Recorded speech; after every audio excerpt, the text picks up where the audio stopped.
How often have we thus assembled? To combine our knowledge and seek solutions to the problems before us. Back at the Waking Sands, it was all we could do to address the most minor of troubles. Who could have realized what we'd find when we began to look to the sources of the realm's woes? At the Rising Stones, we made great strides and shared many moments, from the joyous to the sorrowful. We've had occasion to call other places home too. Be it Ishgard or Kugane, we were fortunate to find sanctuary wherein we might take stock and continue our fight.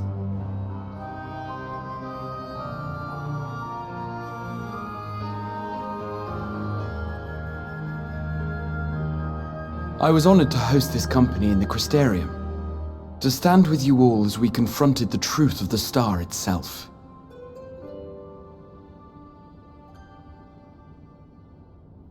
And now from this place, we go to fight the most important battle of all.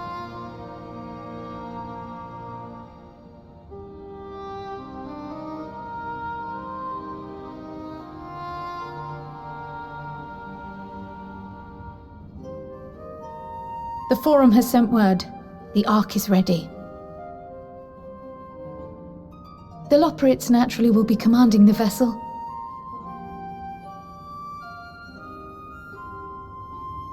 They will see the 8 of you to Ultima Thul.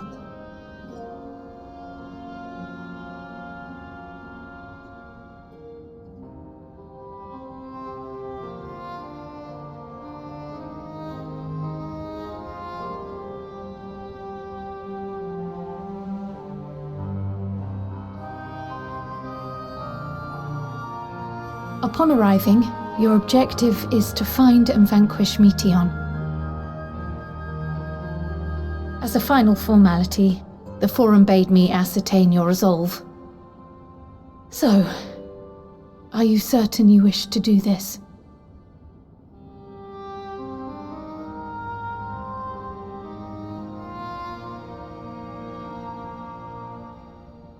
We are.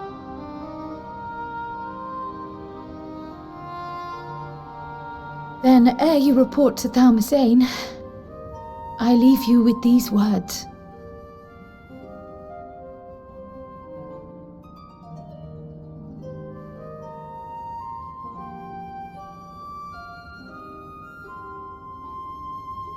You must triumph. What that means will differ for each of you. To make it back home, or to simply avert doom, or perhaps something else altogether. Yet whatever it is that drives you, I have faith in its power to see you through. So please, triumph.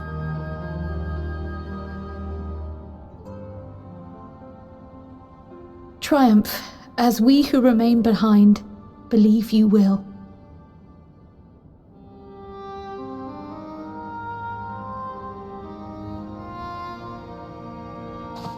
Let us be off then.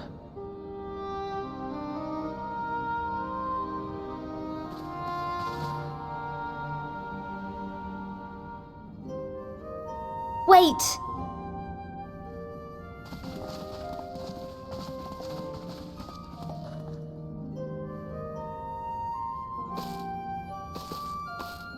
Both Kryl and I will be there to see you off, but as your receptionist, I feel I need to say this here.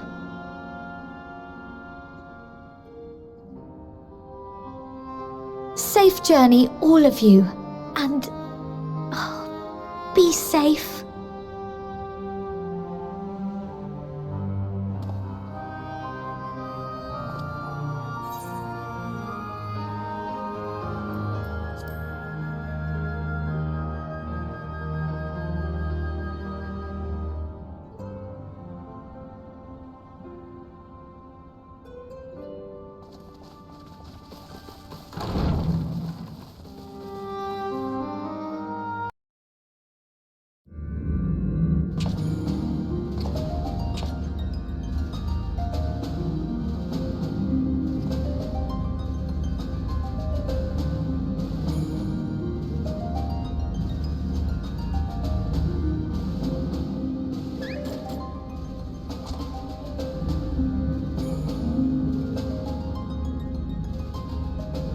All present and accounted for?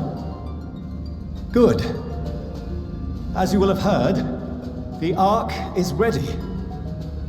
All that remains is to board and be on your way.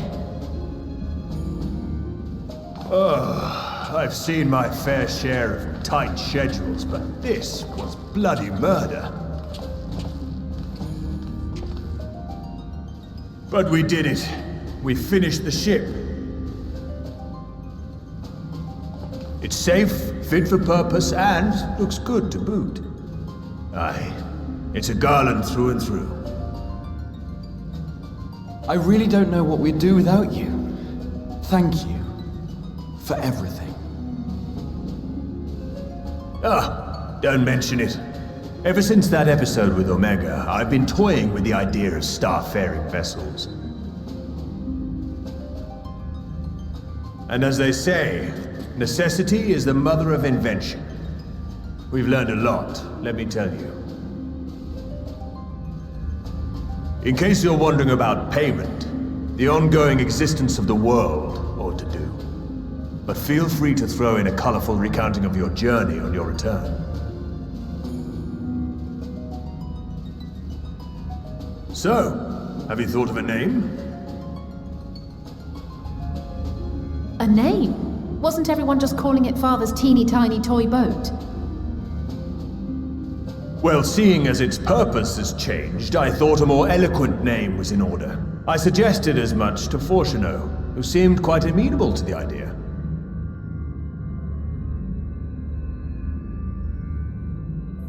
As you know, this vessel is the culmination of heretofore unprecedented collaboration.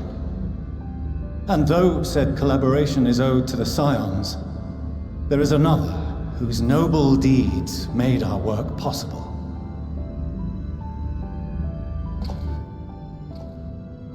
From a fragment of Dalamud, we obtained not only advanced materials such as refined adamantite, but the knowledge to traverse the stars. And this fragment would not have found its way to us had the Archon Louisoix not fought to protect this world, and in so doing, laid down his life. Now that the vessel stands complete, I cannot help but wonder if it was more than mere happenstance. If it was my father's intention to guide us here. In the hopes that his guidance will see you all safely home, I name the vessel after that self-same fragment of Dalamud he delivered unto us.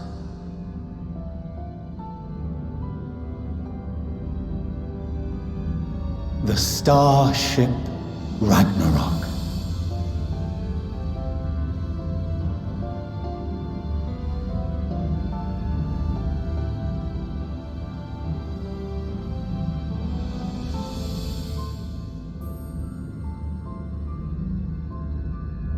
Sorry for the wait. I got everyone you asked for, and not a one less.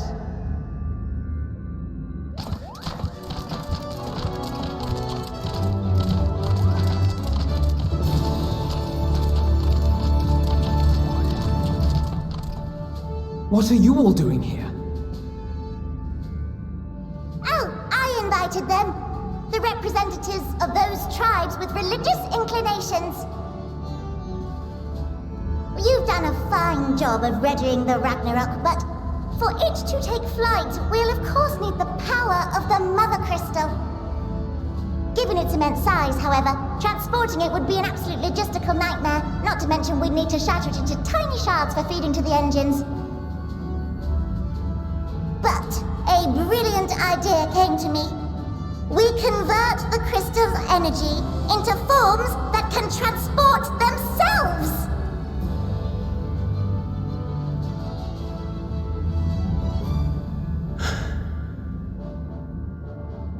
Thou wouldst employ summoning, or should I say its precursor, creation magics. Care to explain for our benefit? As you may have witnessed at Bestway's Burrow, the Loporrits are capable of creation magics, which they use to shape the moon's environment. Yet simple though they make it seem, 'tis a highly advanced and exacting art.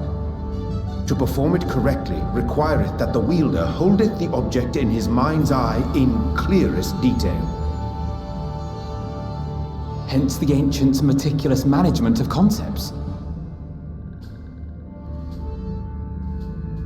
Drawing upon this art, the Ascians conceived of summoning as we know it. A derivative that replaceth the complexity of concepts with the simplicity of zealotry to make manifest a creation.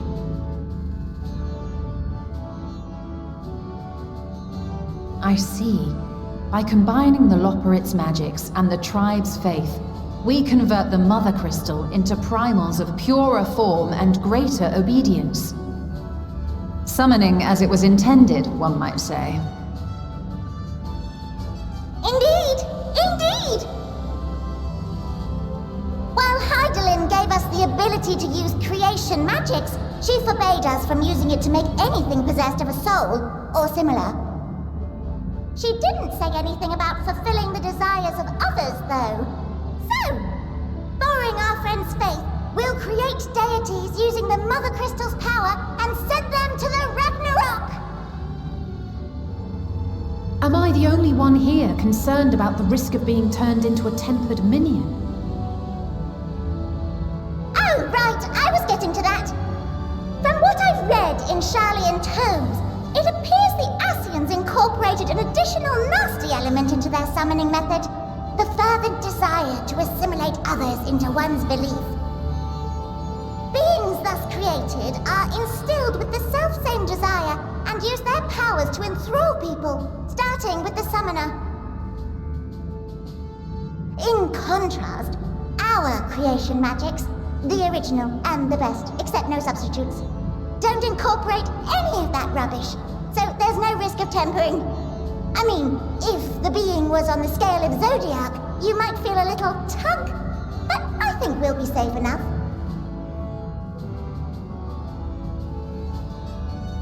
Truth be told, I do not understand the intricacies of this plan. But none of us would ever turn our backs on you. When the avatars of our faith ran amok, you intervened without decrying we who birthed them. Where others vilified and suppressed us, you offered understanding and friendship.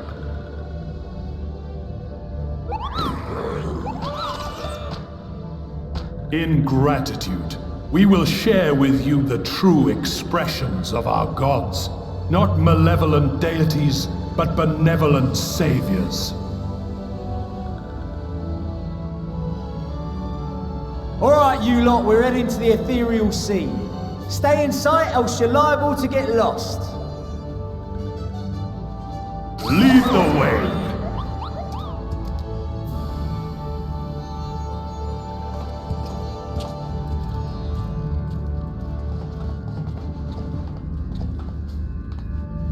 May we have a moment? In anticipation of the day man might journey to the stars, we developed these.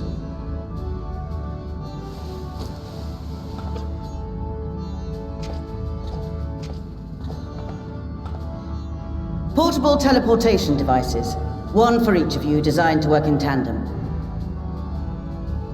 Press the button on one, and in a matter of moments, all 8 will activate and send their owners back to the Ragnarok. There is no telling what hazards you may encounter. If you find yourself separated or lost, please do not hesitate to use them. Be safe, all of you, and come back.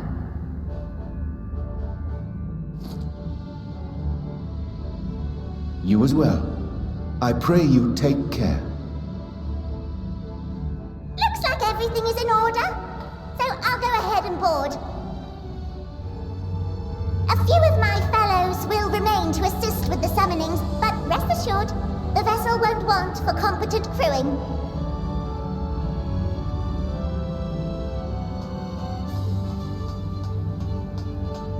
If you are ready, then you should board as well. Go, and Godspeed.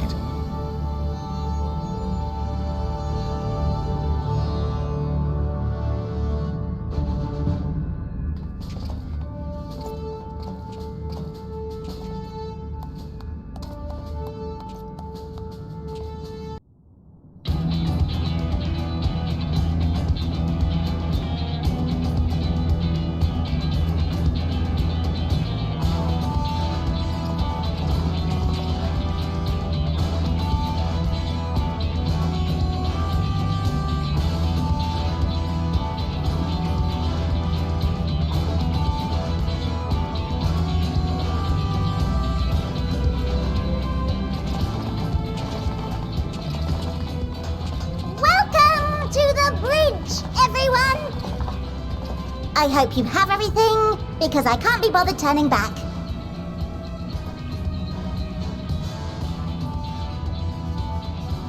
Right then, make yourselves comfortable. We're setting off in just a moment.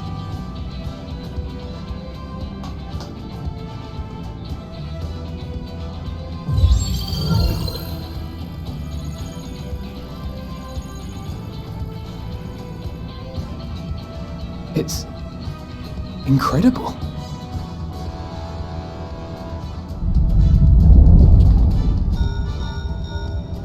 This is Fortuno. Can you hear me? The preparations for the summonings are complete. In accordance with the 14th phase of the plan, we have moved the Ragnarok to the launch site. The gates are open. You may depart when ready. So, are we ready? As ready as we'll ever be. Let's get going. Oh, come on. The burned-out star's got more fire in its belly. Try it again, with feeling.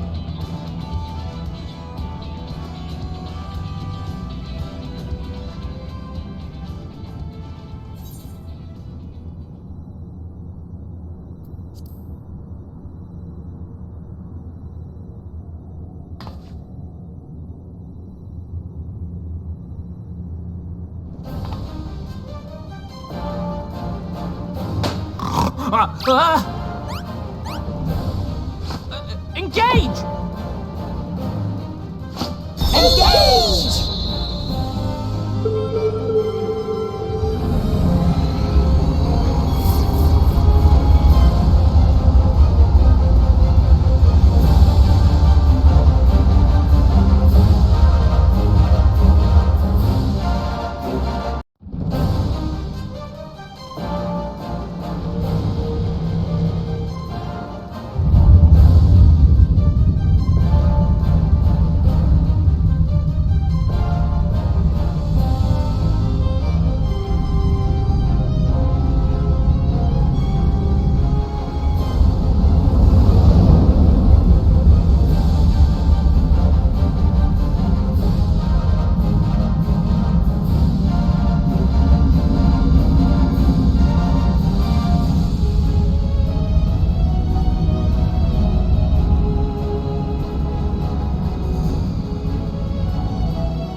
That I must carry landwalkers into the sky!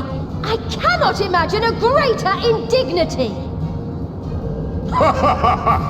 Do not sulk so, for thy mighty winds exist not only to buffet and batter. Nay, they they may serve also to thrust forth with vigor! Such is thy glory, and thus it is an occasion to rejoice! So come, let us revel!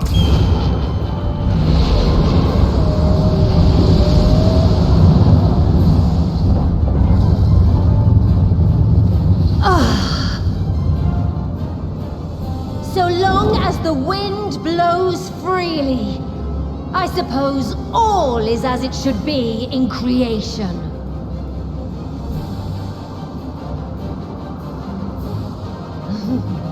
I will render unto them a storm, that they may pierce the firmament and fly free!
Still in one piece? Good. Sleeping way? Report? All's well. Fantastic, even. Thanks to the power of those primals, the engines are roaring and we're ripping along. All values are also within projected ranges. Time to destination is 8 carats. Perhaps 7 at a pinch.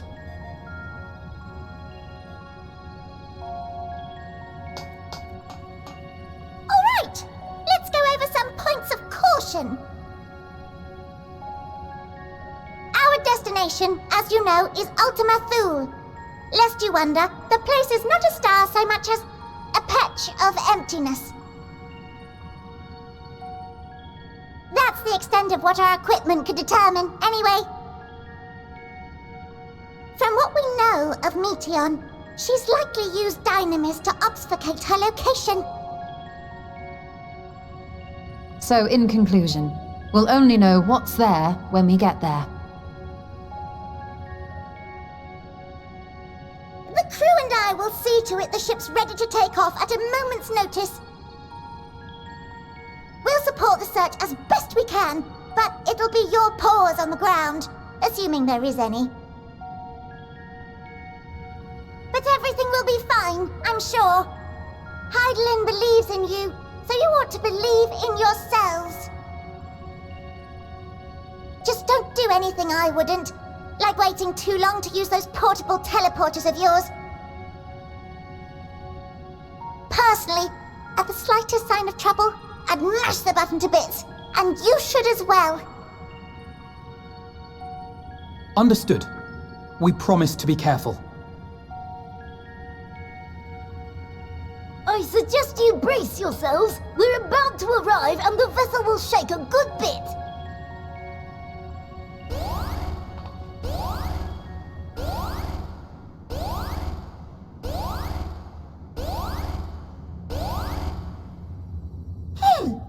What is this? Something is... interfering with the equipment.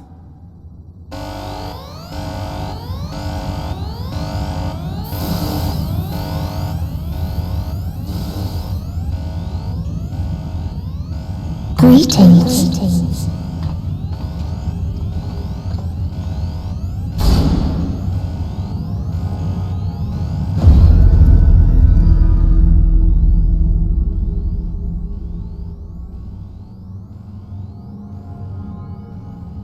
Greetings.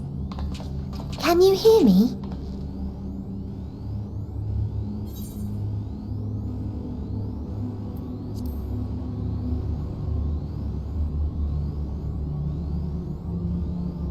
So this is Meteon.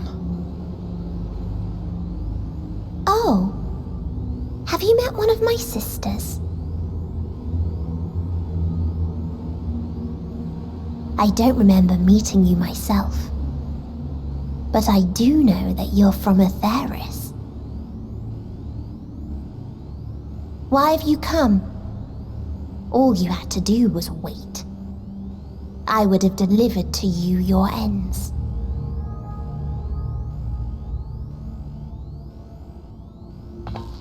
We didn't ask for that.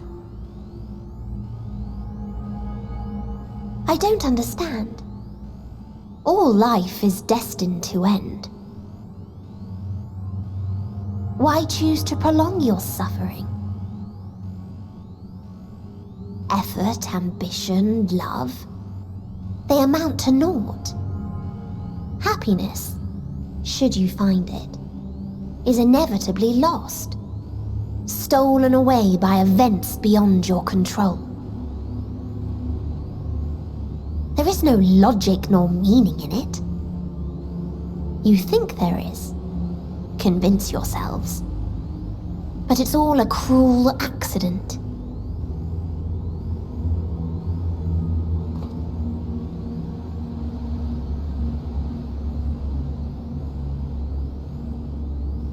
Come now.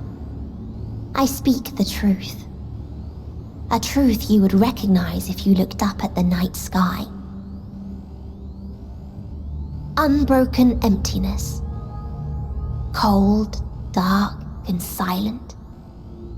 Your world, like every other, is but a blemish upon its perfect fabric. Life is an anomaly. It is unnatural and cannot continue. The sooner you accept this, the easier it will be.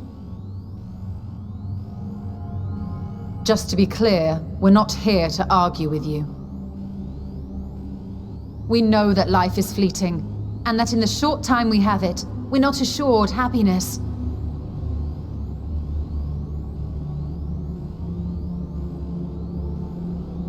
Indeed. I've seen far more sorrow in the eyes of many I've met. I myself have plenty of regrets. And one day they'll die with me, gone to dust with my good deeds and unfulfilled dreams. But we accept this. That our existence may seem pointless, that sorrow, rage, and despair will always dog our heels. And we press on regardless. That is why Hydaelyn guided us here. In her boundless love for mankind, she has prepared us for this trial, and in her name, we have come for you.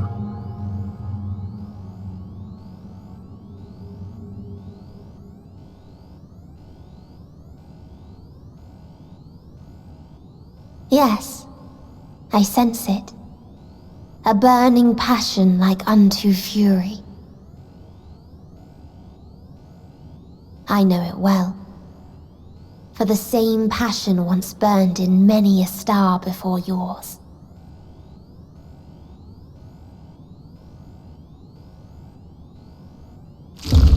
Suffocated and extinguished now.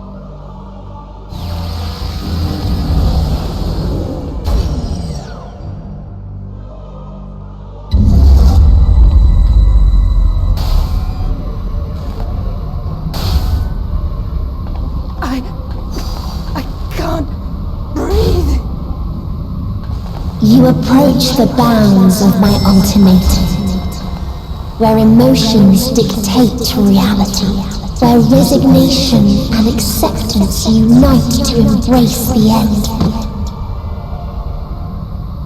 where those who yet valiantly cling to life cannot thrive.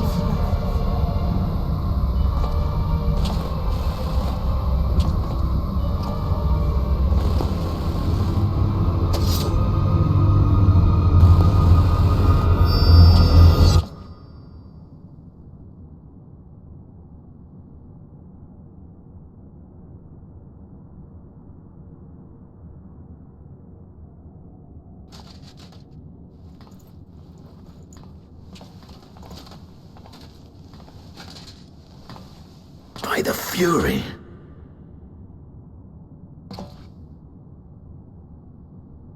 Thancred?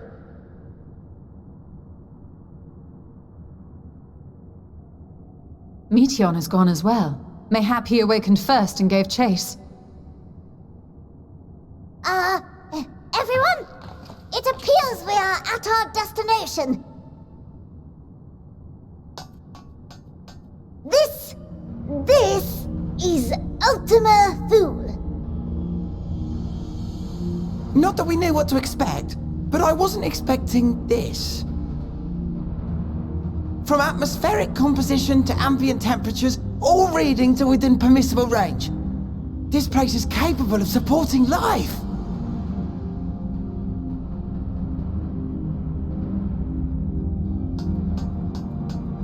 If that's the case, then Thancred may well have gone on ahead. Let's go and have a look.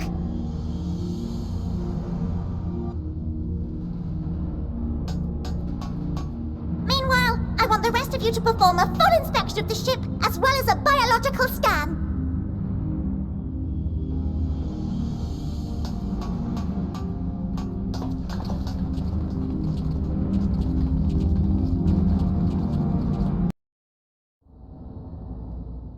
So it was that the brave wayfarers arrived at last at Dream's End.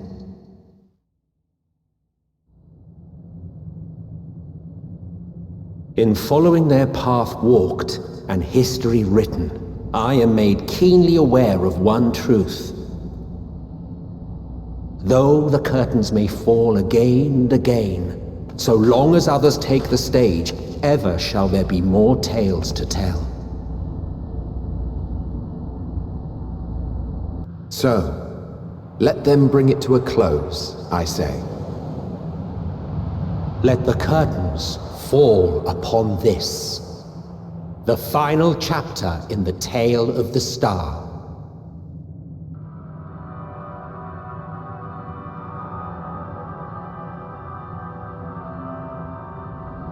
Is this a dead star? As I live and breathe, I live and breathe! Well, the environment itself shouldn't kill us. Well then, let us search for Thancred while exploring the area. The ship we leave in your care.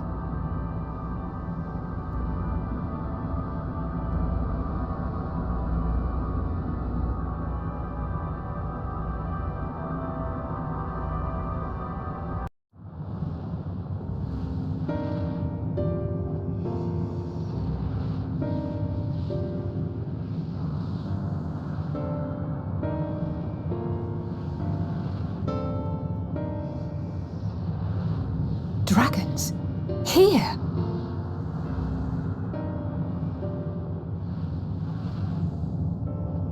What you see is a memory of a world that once was. A world suffering a slow death, whose denizens cried out for the release of oblivion. What? Their world is dead? It is. Not a single life remains upon that husk floating in the vast emptiness. These creatures are shadow and shade, perpetuated only to suffuse dynamis with their unending lamentations.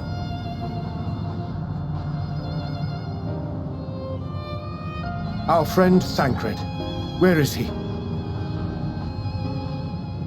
A strange question. He is at your side, is he not? Oh yes. He is here and there, and everywhere within this space. He would tell you himself if he had form to form words.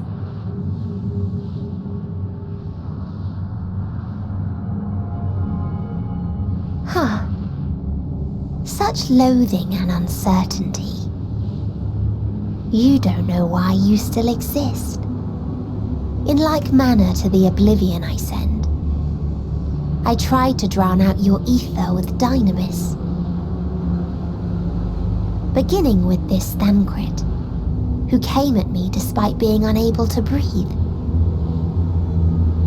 Such a simple thing, unmaking men. In the blinking of an eye, he was gone. Didn't even have the chance to be transformed. Yet somehow, he managed to leave a slither of himself behind. What you call the heart? Or perhaps the soul. In his final moment, he cried out from it. A single word. Survive. That wish proved stronger than the despair that ruled here. It overpowered it, causing this space to be remade into a place you can perceive and where life can endure. That you draw breath is proof that his soul lives on. For how long, however, remains to be seen. Well then, we should hurry and tend to business.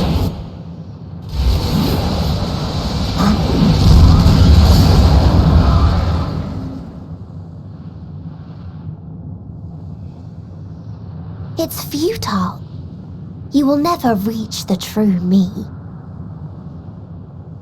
I told you, emotions dictate reality in this space.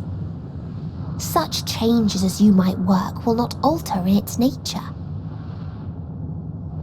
You may see, but you cannot touch. Walk, but not advance.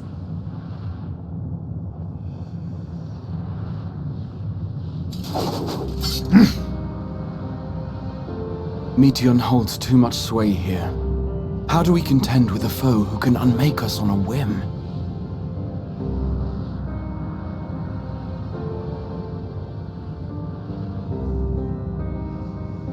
I do not know. But Thancred gave his life that we might come this far. We must press on. Agreed. We cannot turn tail here. Not without something to show for our comrade's sacrifice.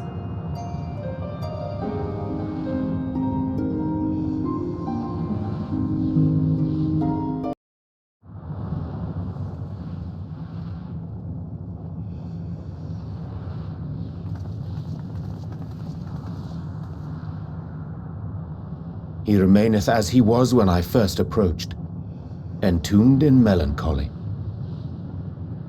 I see. Perhaps I could... I'll handle this.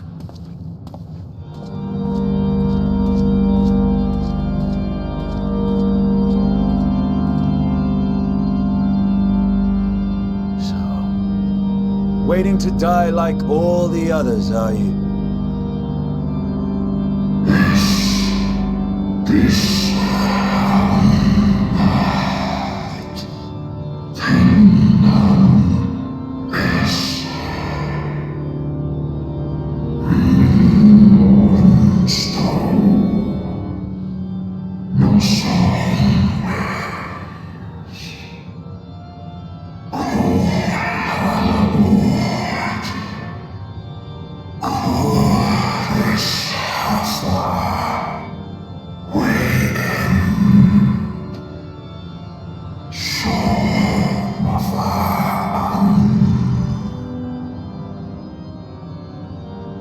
So you say.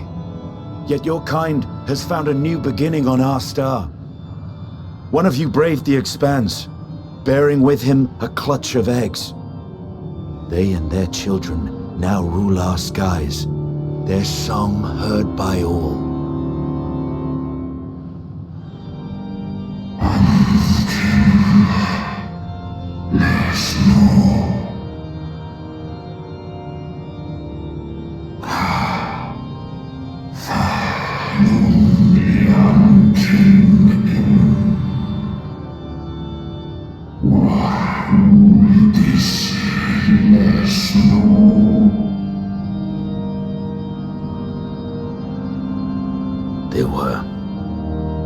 They suffered much, and repaid their suffering in kind.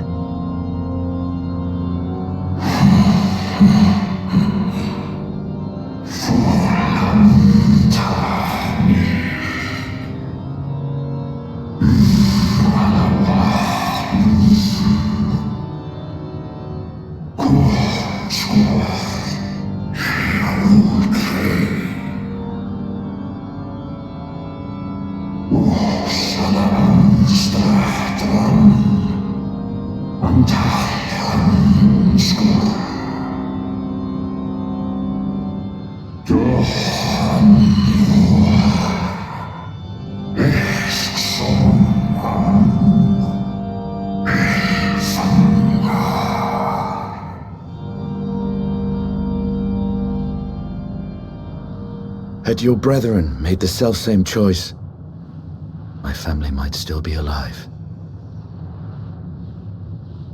Yet lasting peace does not come to those who simply retreat from conflict.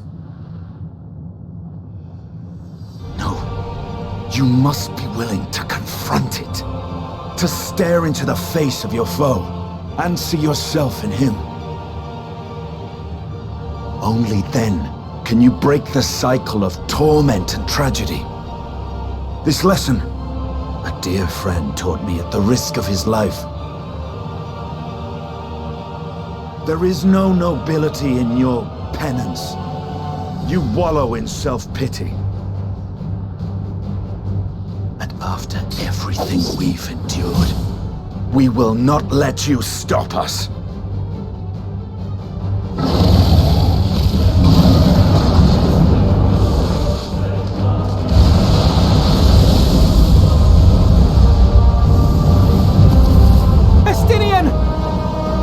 Stay back!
Not Justinian too!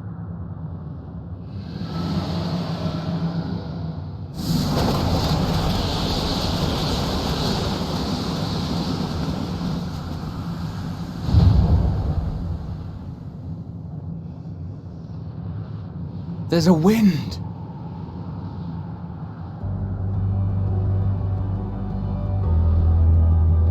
He's opened the way for us.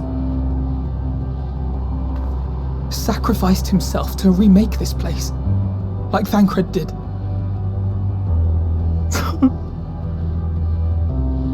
Oh, Alphino.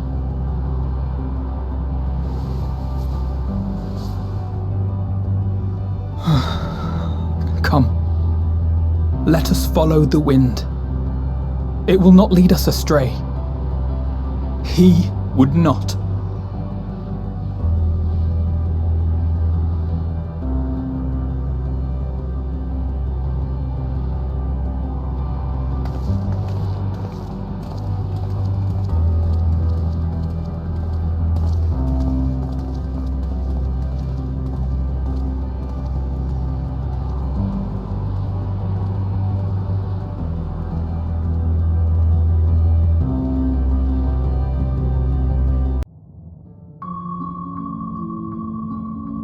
Please continue.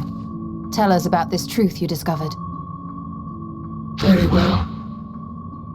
Bear in mind, however, that The purpose of this conversation is not to impart scholarly knowledge, for such requires that you comprehend the subject matter, which you will not. We will forego the intricacies of our scientific methodology and deal only with the conclusion, the end of our society and our world. We acknowledge, with regret, that your star is in the midst of the same panic-induced cataclysm that befell Deneb 3.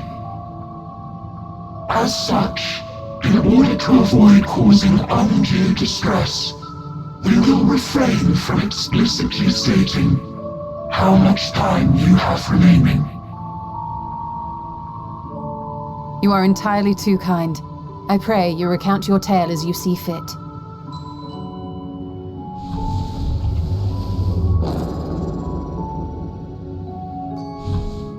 In the beginning, the universe was but a tiny particle.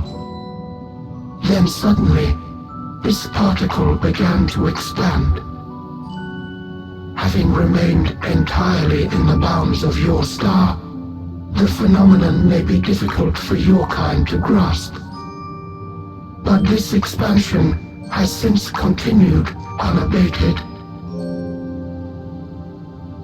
Speculating that the universe could not grow indefinitely, we sought to learn what might occur, and made a worrying discovery.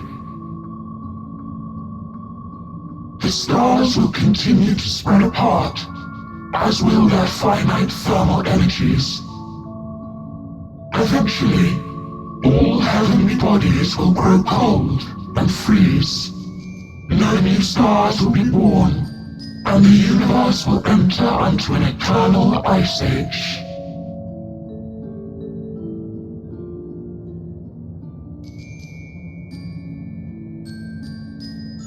In hopes of proving that this determination was erroneous, we scrutinized our research from all angles, even as we sought to avert the everlasting winter.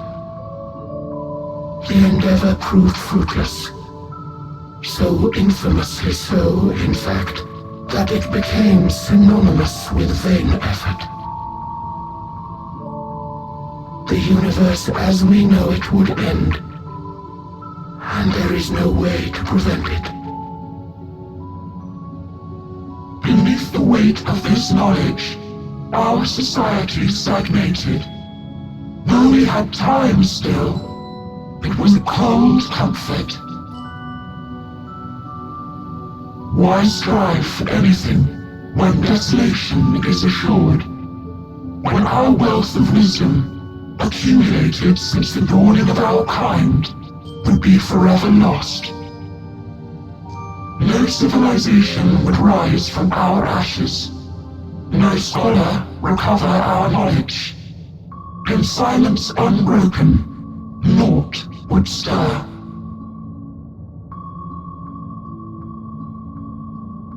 Intellect was once our pride.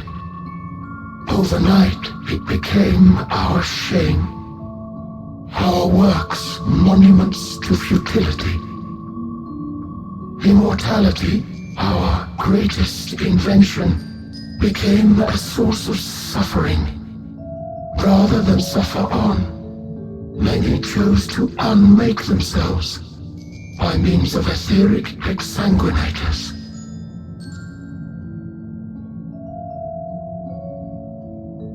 Etched upon these stones are the testaments of such souls, though many left no words at all, thinking it a pointless gesture.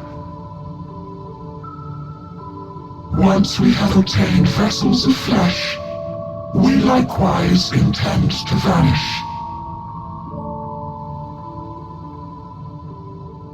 If you understand this, understand aught of our tale, you will abandon your quest for knowledge. Ignorance truly is bliss. If you would cling to your illusory happiness, Remain primitive and pure. It is the only way.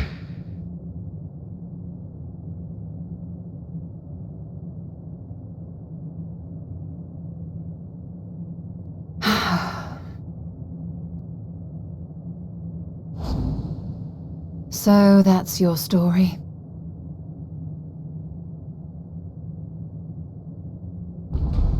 While I appreciate your advice, I will not heed it.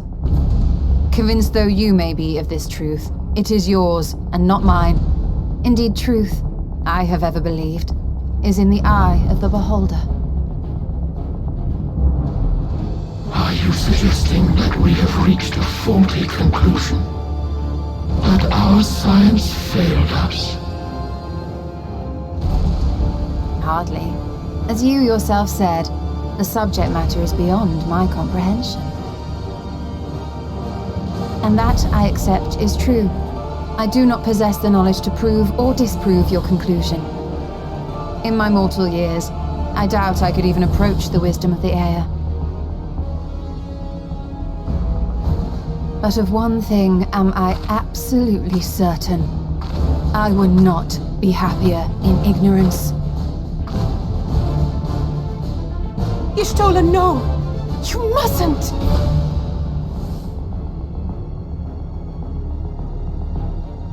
The most important lesson I've learned is that learning isn't simply passing one's eyes over words. Nay, 'tis when understood for oneself that knowledge attains its true value. This is what has sustained me, driven me onward in joy and wonder, in anger and sorrow.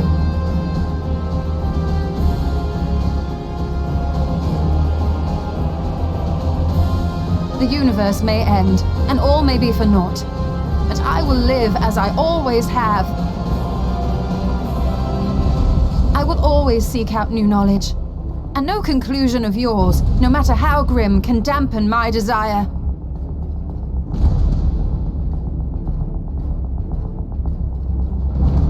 I suppose it is only to be expected.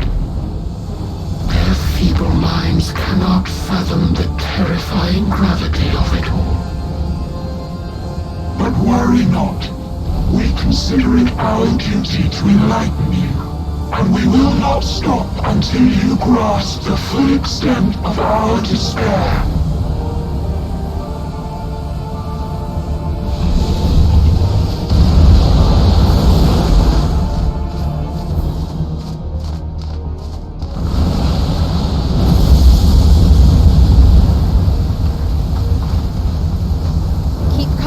Listen well.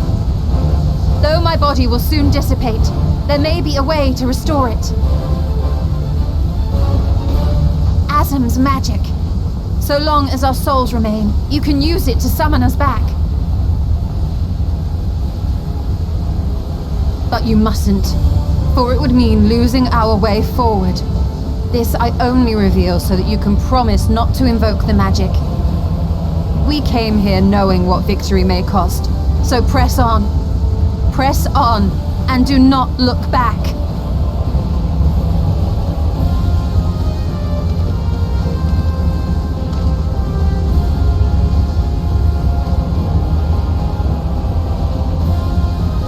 I shall join thee. As subterfuge is not required, thou shalt not suffer for mine absence.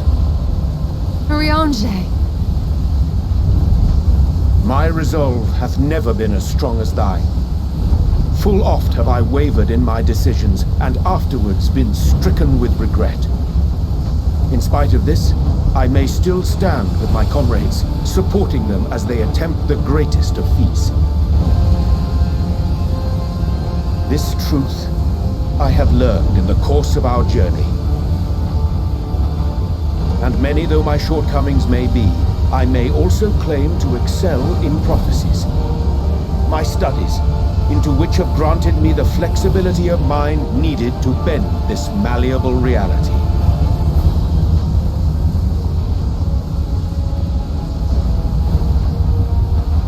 Thus shall I hope, that thou mayest have the strength to resist, and our comrades the strength to continue.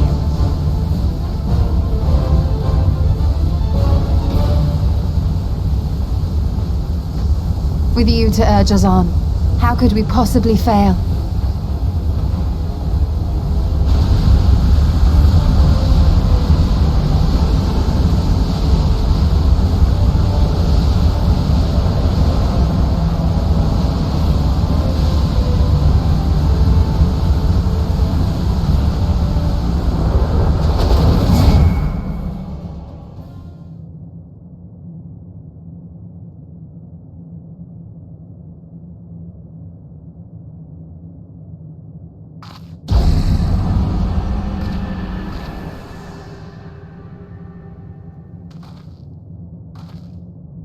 What's this?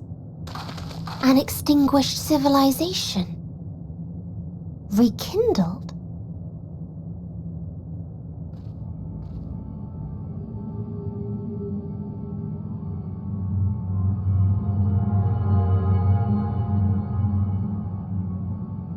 That's right.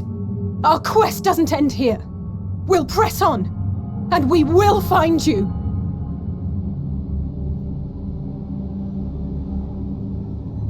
There. That's where you'll find me. Is that another star? Of the stars we visited, most were already devoid of life. And where there was life still, the inhabitants wished for death. But even death, we learned, isn't truly the end. It is but a part of the cycle of rebirth.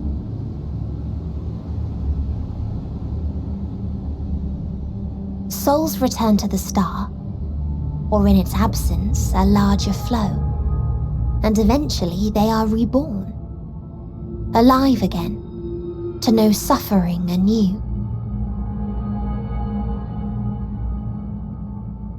True salvation lies not in dying. It lies in not being born. This is the gift I would give to you, to all life on beautiful Aetheris.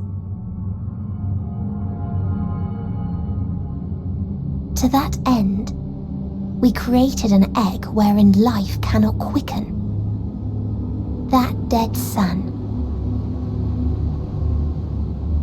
Attain it if you can, before your friends' emotions fade away, along with their protection.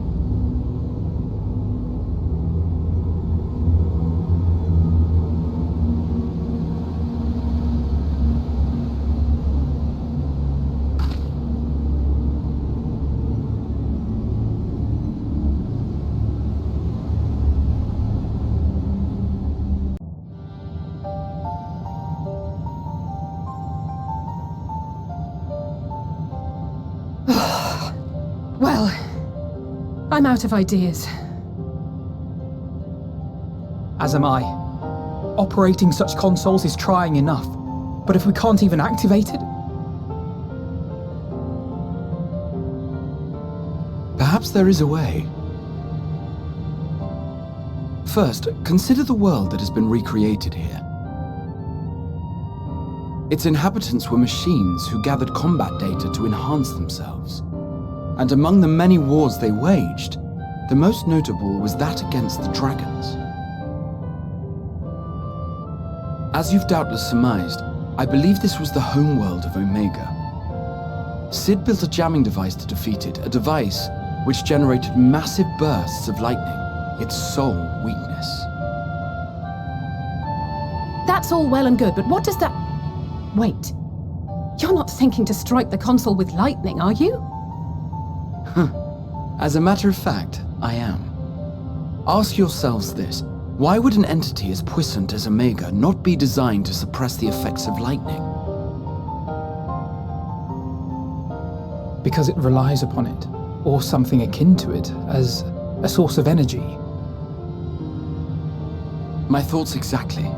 And there is a good chance the same is true of the Omicrons and their devices. So, Shall I cast Caution to the Wind and try something reckless and dramatic?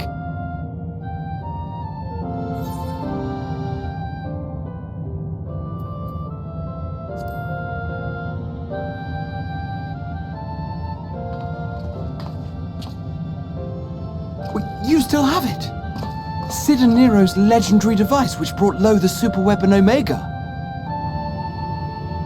Wait, the actual device was much too big to lug around, so you must only have the control module. And there I was getting all excited. Never mind. An old-fashioned spell will suffice.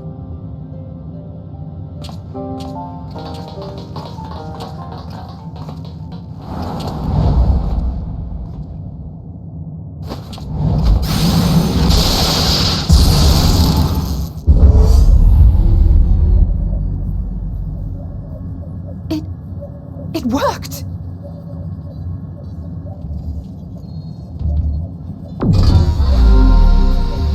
Opening connection to Communications Module 1. Connection established.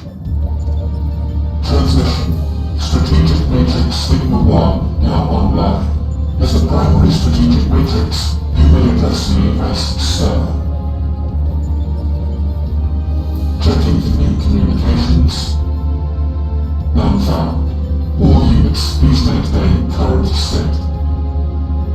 End transmission. Closing connection. Wait!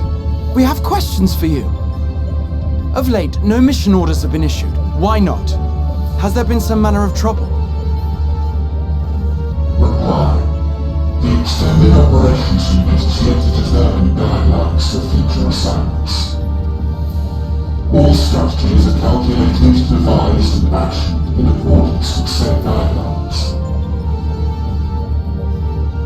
In the interim, all citizens are directed to maintain a state of combat readiness.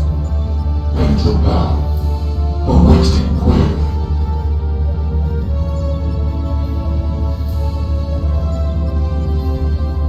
Can you tell us why the Extended Operations Unit hasn't yet determined the guidelines?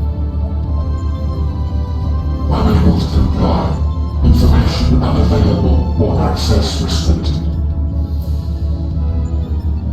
In that case, is it possible for us to communicate directly with the unit?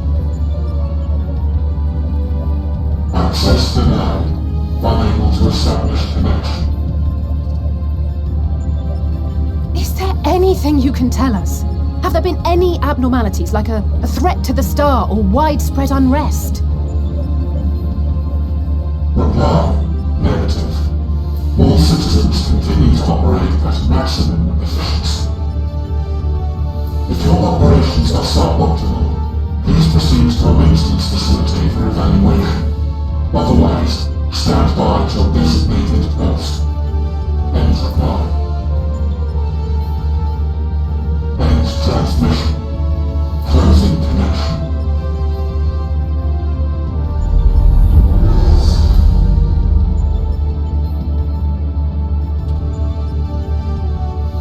I could activate it again, but I doubt it would be productive. What do you think? If all the Omicrons really were running as efficiently as it claimed, then I doubt they were hoping for life here to end. As this Sir told us, there just haven't been any new instructions, and everyone is standing by. Should be standing by at any rate. If there are those that are neglecting their duties, perhaps we can glean a clue from them. I propose we take another look around, and also try to find the operations unit.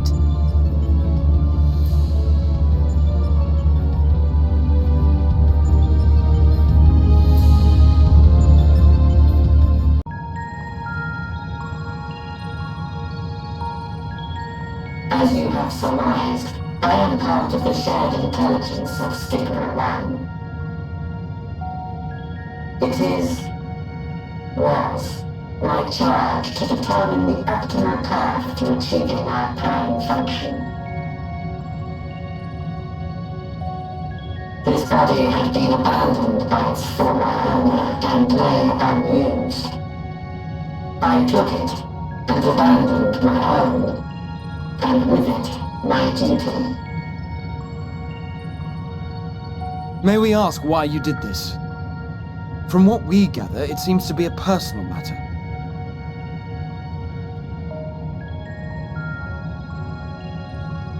Our pride did not always look as we do now. Long ago, we possessed frail and feeble bodies. Beleaguered by stronger races, our ancestors took to augmenting their flesh in order to defend themselves. What began with limited parts eventually spread to the whole body, and at last, a means was discovered to convert the mind into data, rendering even the brain obsolete. Such complete mechanical beings were called the Omicrons, and by their might, we came to reign supreme over the star.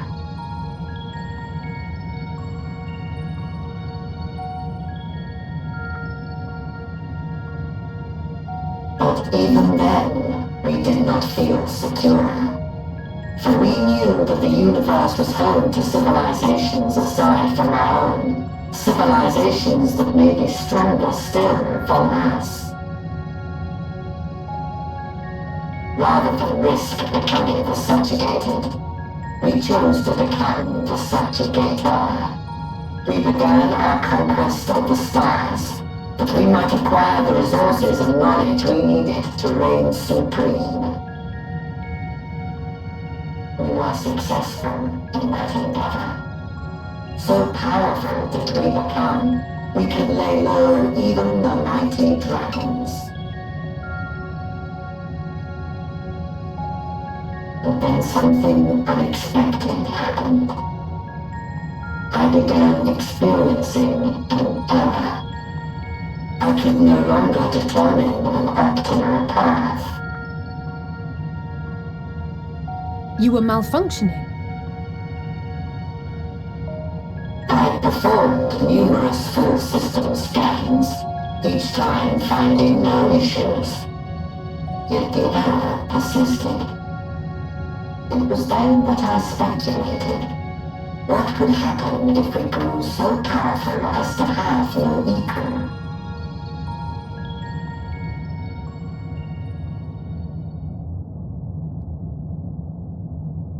To become stronger was essential to our existence. Our every action has been in service to this objective. But if nothing lies beyond this, can it be truly said that it was essential?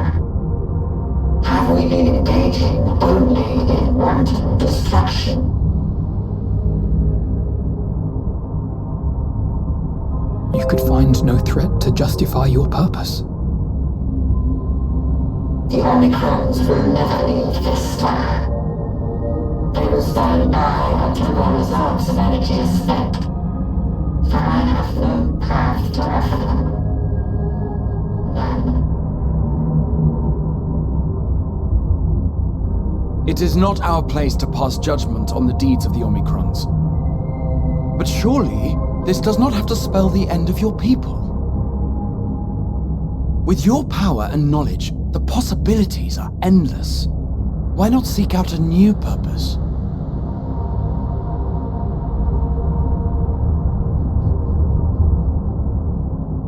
That is impossible. In the beginning, we had a higher purpose than our pursuit of power. But we lost sight of it when we so irrevocably altered our fundamental forms. When we cast aside our flesh, so too did we cast aside all that defined us. Nothing remains of who we once were.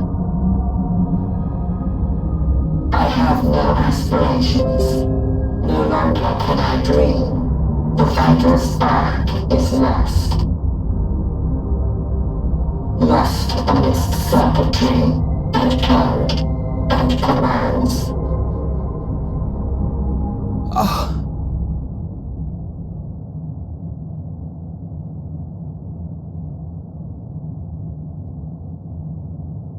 I believe I know how to overcome this despair. The words are ready in my mind, but ere I speak them,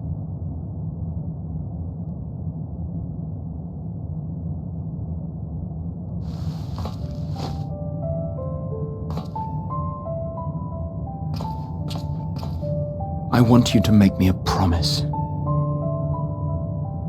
Be it across time or space, our promises have always connected us. And so I ask that you indulge me once more, that this won't be the end.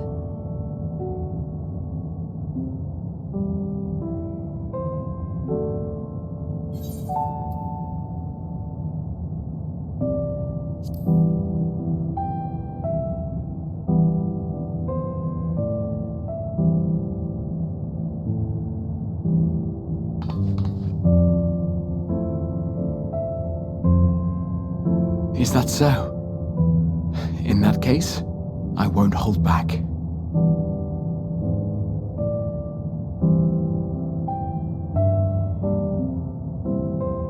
First, I want to visit Ishgard with you.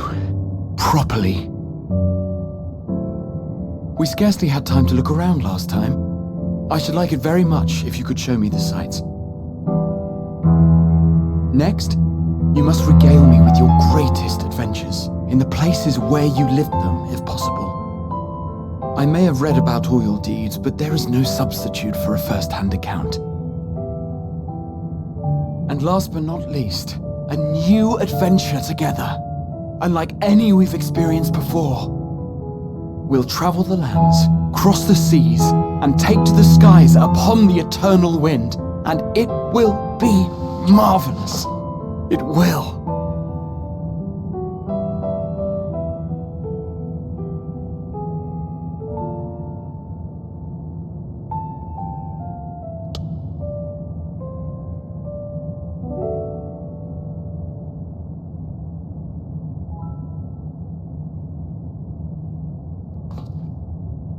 If you would humor me a moment. When we awaken each morning, how can we prove that we're the same individual who retired the night before? Through the remembrance of past events, we might say. We have our memories, yet there are times when we forget or recall incorrectly. What of our bodies, then? It is the same one, we might say, yet technically speaking, as living beings, our bodies are constantly changing. It will never be as it was at an earlier point in time. Our souls are no more immutable. On our star, people are known to inherit the souls of others, yet they are decidedly different beings. For my part, I've subjected my totality to much and more. I've made my body into an extension of a tower, blended my soul and memories with those of another self. And each time I would ask myself, what is it that makes me, me? Are you able to determine an answer?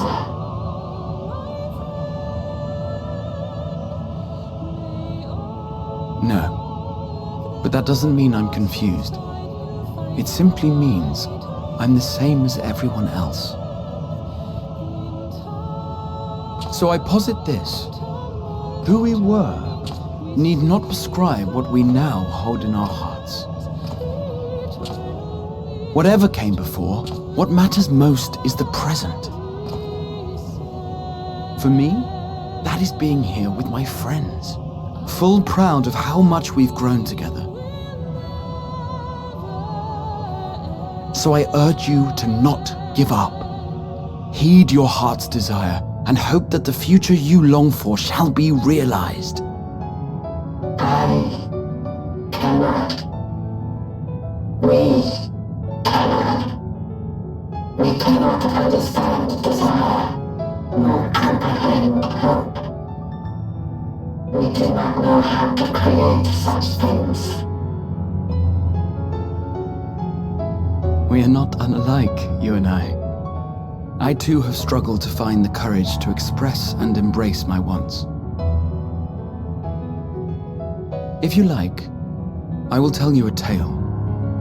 A tale of a world on the brink, of a people who never gave up on the future.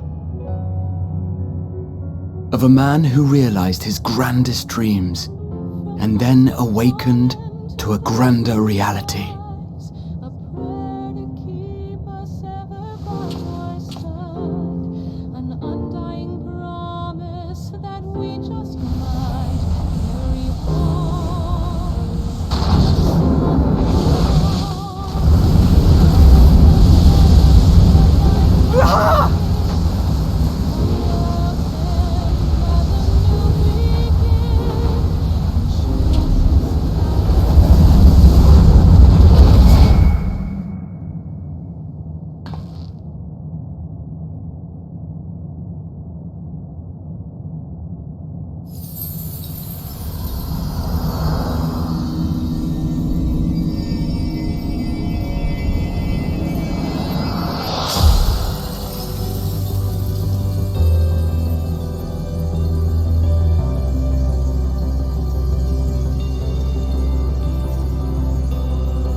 Idiot! Just once, stay with us to the end!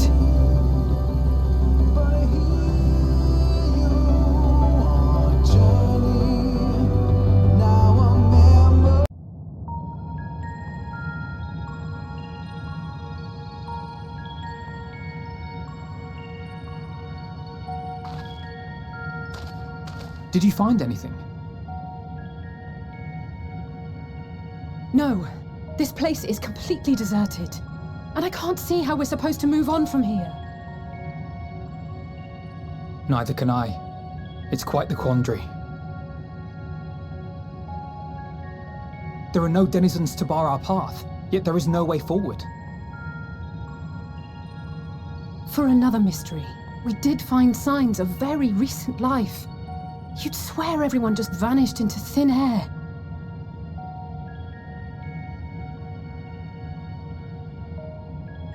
I wonder how many ruined worlds like this has Meteor seen. Ah. Could it be? Yes. Yes, I believe I may have puzzled this out. Despite how it appears, it's no different this time. There is someone here who has wished for this ruin.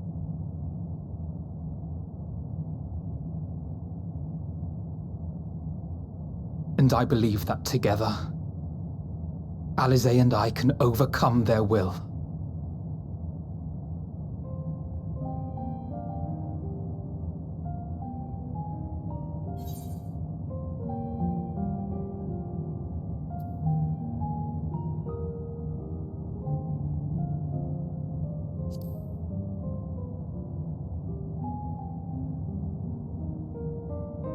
I know. I know.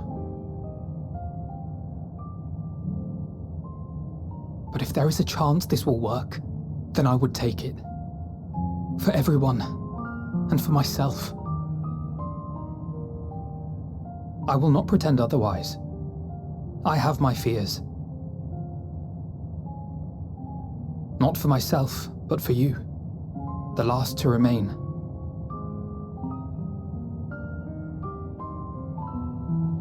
You are no stranger to carrying the burden of others. But I can only imagine how heavy the weight would be this time.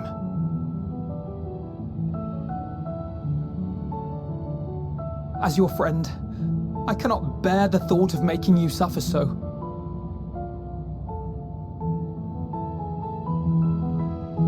Then why suggest such a thing? It's too much to ask of anyone, even her. Why must she be the one? Why must she fight alone? More than a hero, she's a dear friend. Not only to us, but to so many others. There are so many people in the world who care for you, and yet dead yet?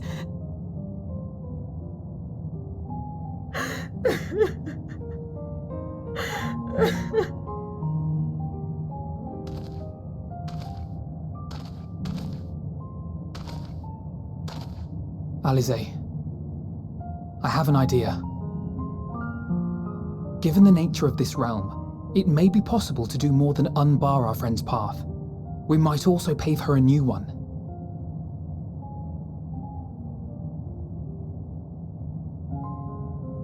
For instance, a path where she finds happiness at journey's end.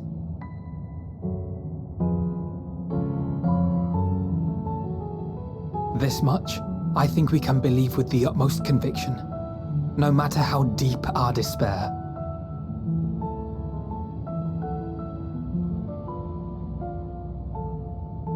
So please, believe in us too, and press on.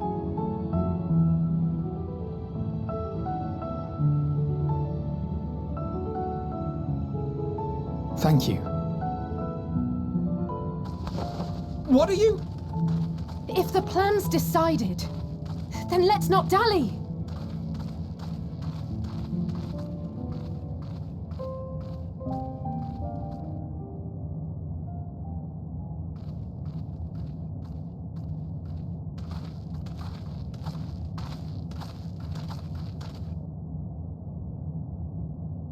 Ah, there you are.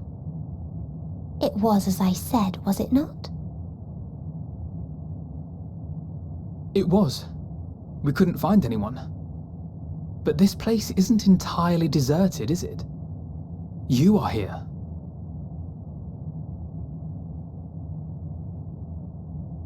You sought out a star of promise and found a ruined husk. Like us, you explored the devastation. Like us, you were stricken.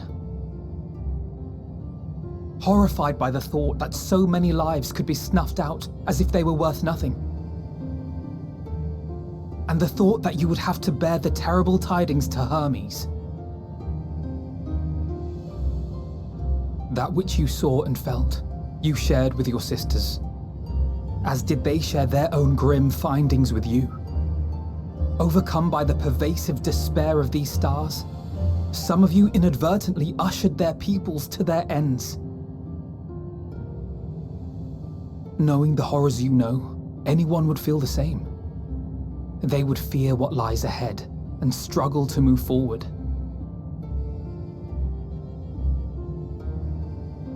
Fear? I had forgotten that such a thing existed. So focused have I been on shepherding despair. If you can remember, then you can still face and overcome your own fear.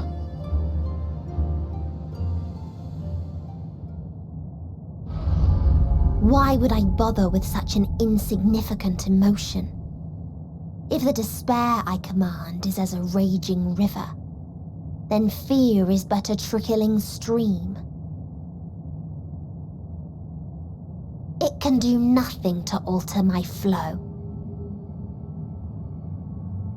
You spoke with the Aya, yes? Heard their tale of what awaits the universe. It's true.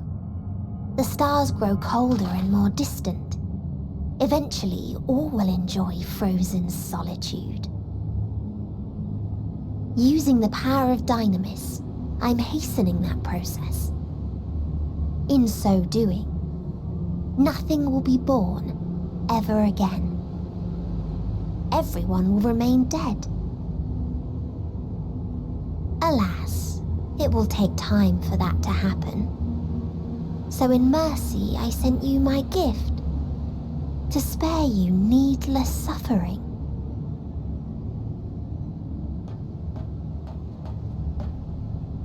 Don't worry. Even if no living witnesses remain to mark the event, I'll make certain that Aetheris has a proper end.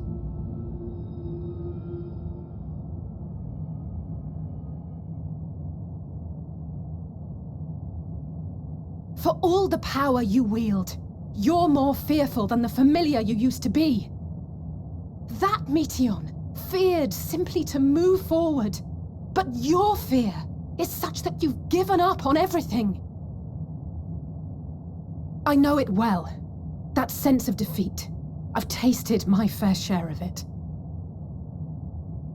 But as many times as we've fallen down, we've learned how to pick ourselves up and carry on. We take each other's hand, share in each other's courage, follow in each other's footsteps, and turn sorrow into strength.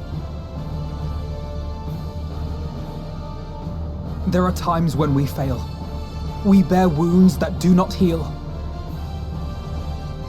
But these experiences are part of life, and they make us stronger.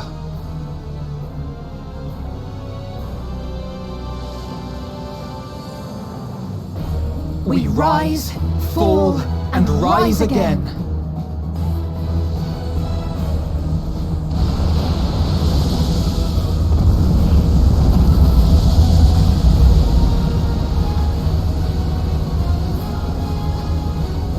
Don't worry about us. You must take the next step, and all the rest after that.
Please, please, oh, please let them all be safe.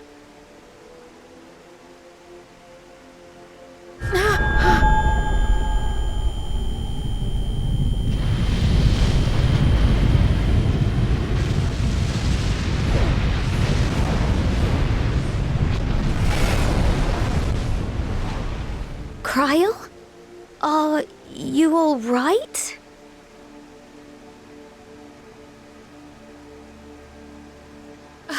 It's nothing. Just a headache. They'll be fine. I know they will.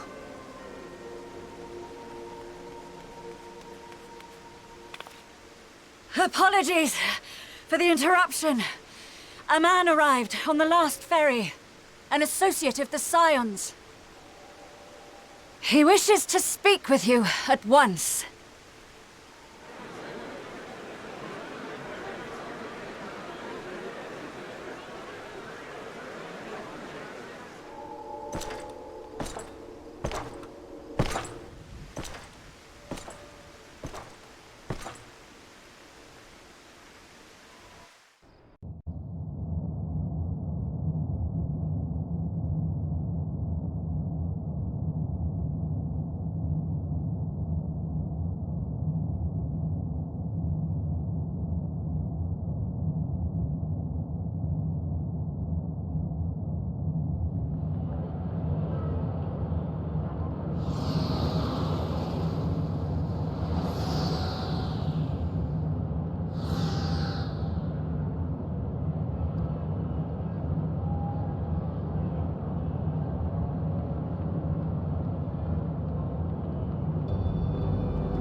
Here the path ends. There is no way to reach our nest.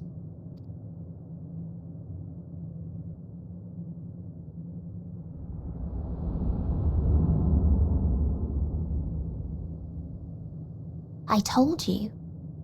Resignation and acceptance reign in this place. The rejection of life by those who came to curse it. Those whose dreams were unfulfilled. Whose prayers were unheard. Whose labors were unrewarded. Hope cannot deliver you unto hopelessness. Our refuge is beyond you. Always has it been. Such is the nature of this place.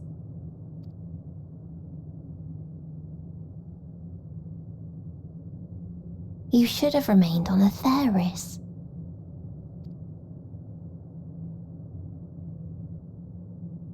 Struggle will avail you not, nor will it grant your comrades peace. Come, let me relieve you of your burden. You've suffered enough.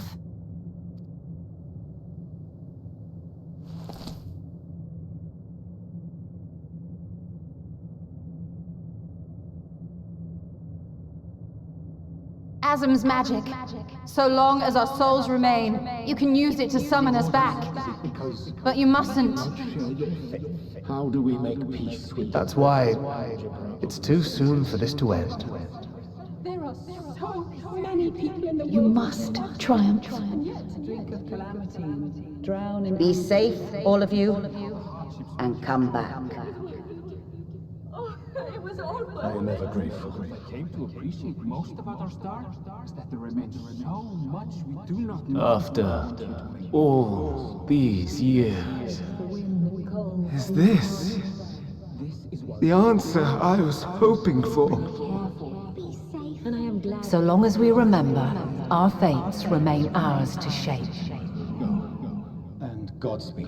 Perhaps when our time comes to return to the star, we shall remember these few days we have lost. Do not squander it. The legacy I leave you.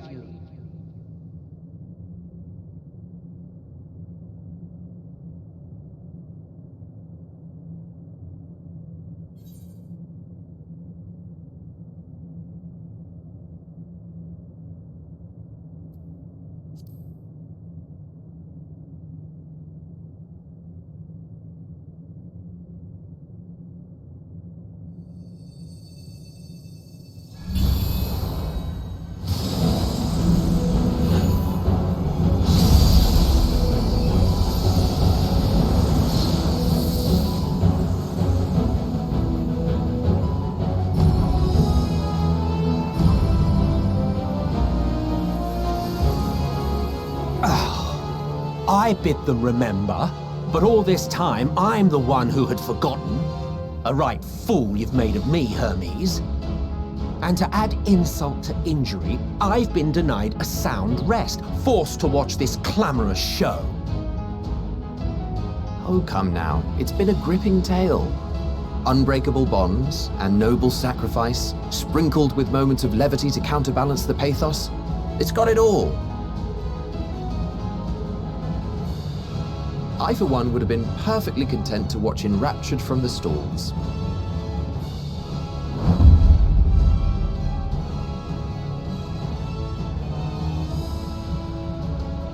But I won't say no to a bit part.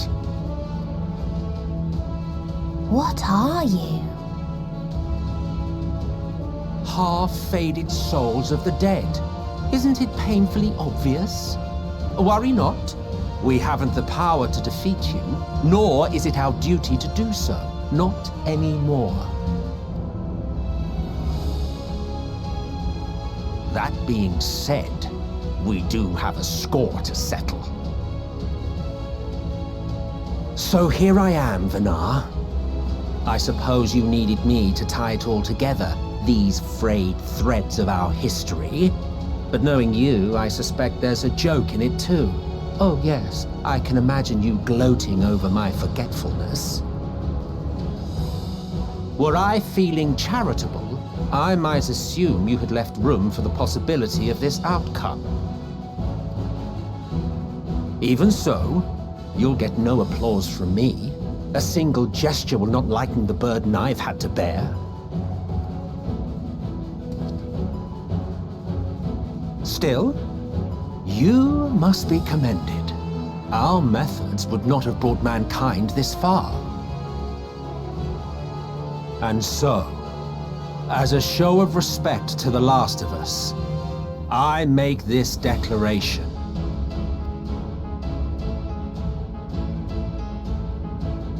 You will not end our journey. That is our answer. The answer of all lives of Aetheris, past and present.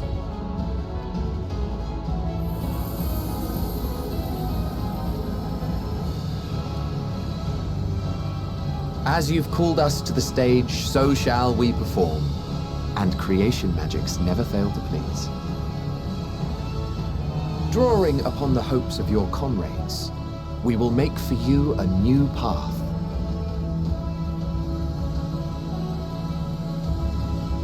What form said path takes depends on you. So focus. Focus and envision that which rejects the claim that you cannot attain your goal.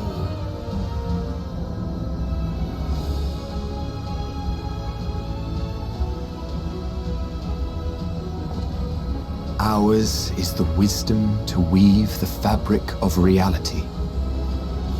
Ours is the power to create.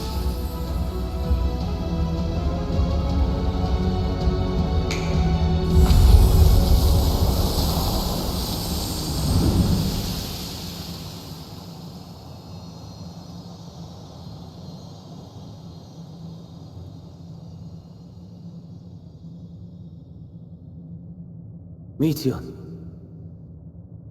though I gave you these wings to soar the heavens, I did not teach you how to walk the earth. So loath was I to bind another living being.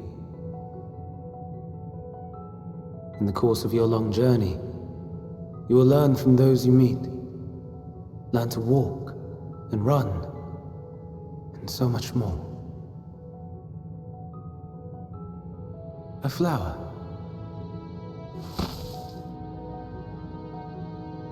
Yes. Upon your return, I will gift you a beautiful flower.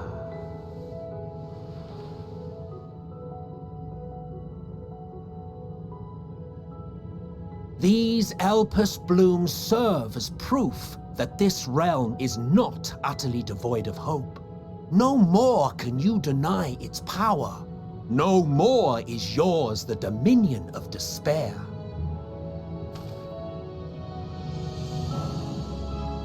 In case the practical implications were lost on you, your comrades no longer need fight their fight. So go on. Call them back to your side.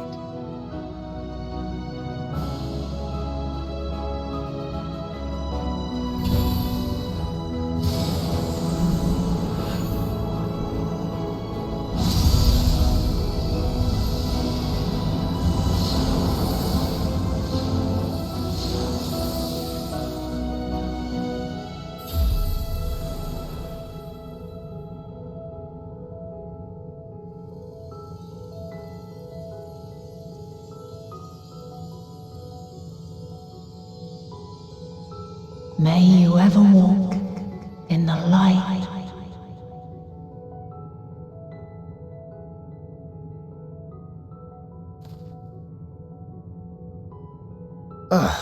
How disappointing. Not even a single scar in the making to brag about. You'll find a way regardless. Honestly, this is far more than any of us could have hoped for. Let us be thankful. Indeed. That we thus stand reunited is a gift. Let us not squander it, and see that we all return to Aetheris. Aye. As soon as we've averted the final days. Good to see you again. Our heroic sacrifice paid off, I take it. Come, my friends. Let us carry on and finish it. Together.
Can you hear me?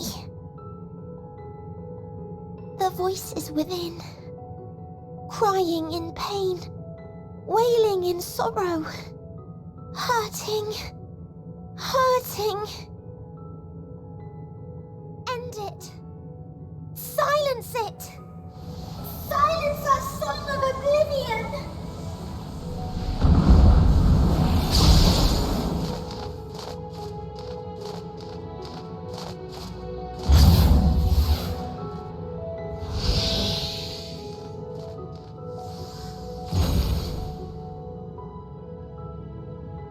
The way is open. They can proceed. So it seems.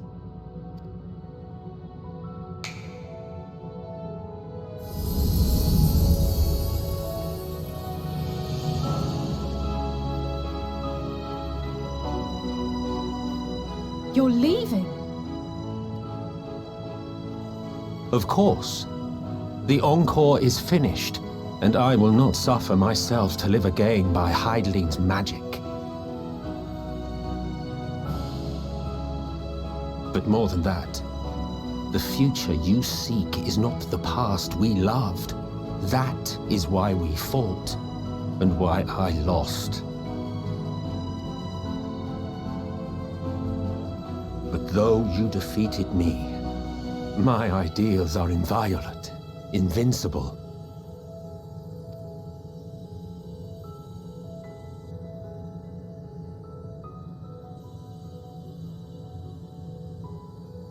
Spare me your pity.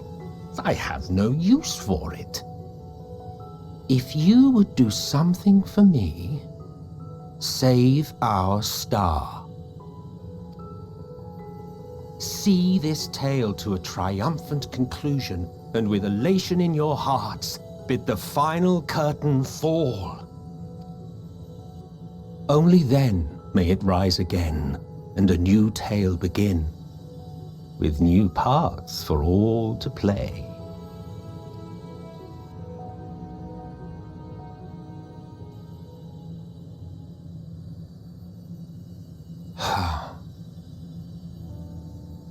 Tell me, have you been to the ruins beneath the waters of the Bounty?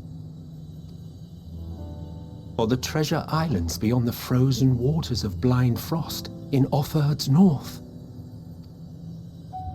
The fabled golden cities of the New World, the sacred sites of the forgotten people of the South Sea Isles. What about Mericidia, the southern continent? Do you know aught of its present state of affairs? I thought not. Even of your little Eorzea, you know precious little. The true identities of the 12, for instance. All of which is to say, expand your horizons, go forth and seek discovery. Some of the civilizations in the reflections will surprise you. As the bearer of Azem's crystal, you may consider your duty to see at least that much.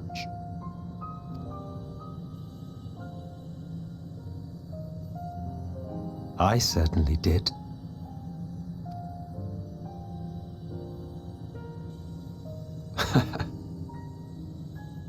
I pray we meet again. If not in this life, then perhaps another. Whensoever it should be, I trust it will be a most joyous reunion. For you, maybe. I want nothing to do with it. Oh, don't be that way.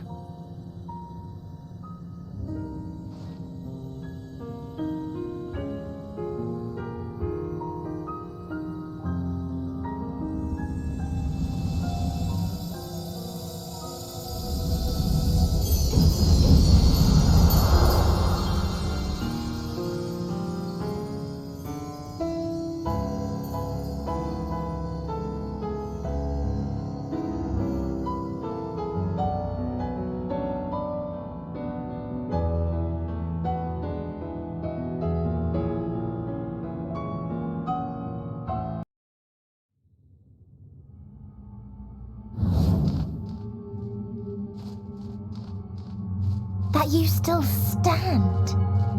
Your determination defies all reason. The souls within me writhe and recoil in your presence. What must I do? What pain must I visit upon you to make you surrender to despair? No one is unbreakable. What pains one may weather may bring another to tears. But therein lies our strength. For when we fall, our brothers and sisters are there to raise us up, again and again, without end. I see.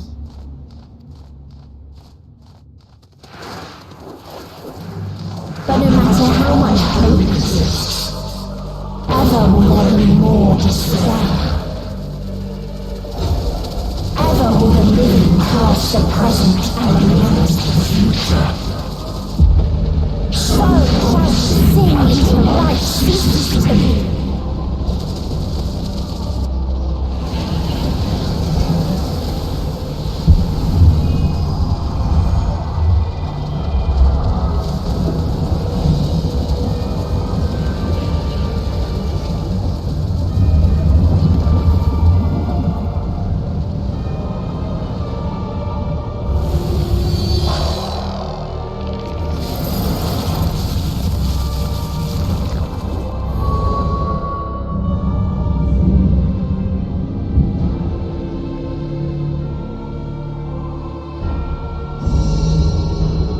Seven hells.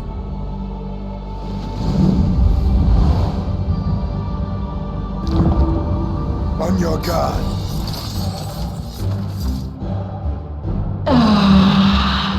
The rage. It rises. Rises.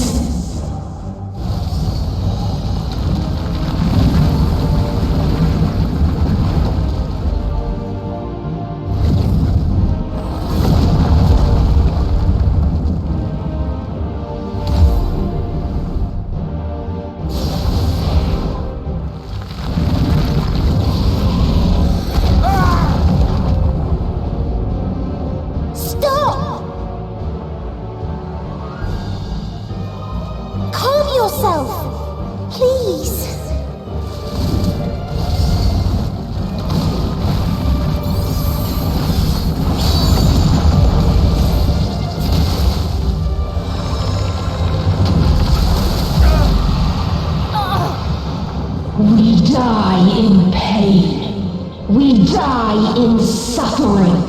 Who are you to live? Who are you to hope? Hold on, my friends. Oriange, watch out!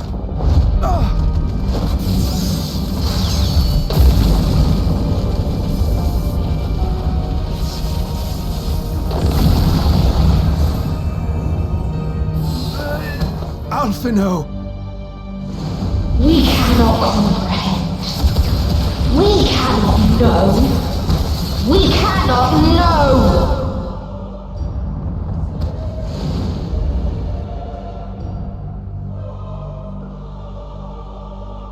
Don't, please! Don't do this to them! To yourself! Just one good strike!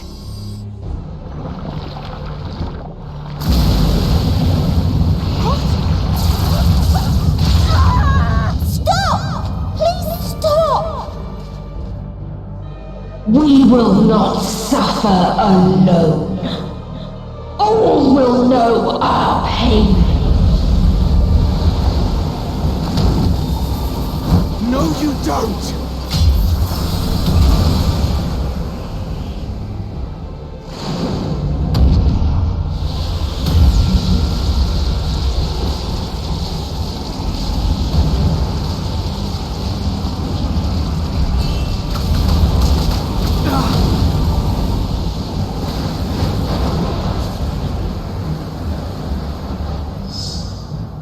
All are washed in ice, a frozen waste, forever silent.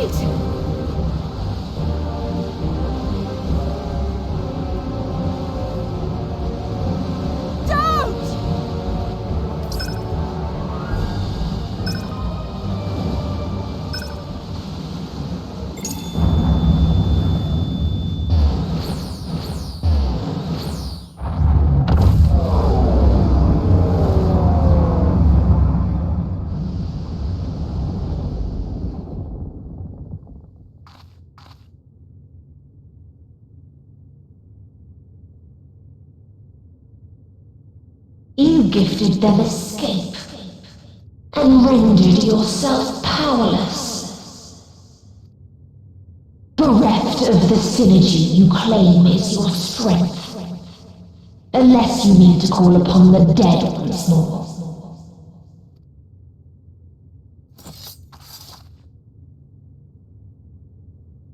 Defiant to the last, but you will be one with us ere long. You will be battered and torn and made to crawl. You will weep and wail and curse your impotence. Curse your life as it fades. As we did. As we died. Such pain and sorrow we felt. Such anguish and rage. We tried. We tried, but it was no use. Only when we surrendered did we find release. Only when we embraced death. So join us in despair and embrace yours.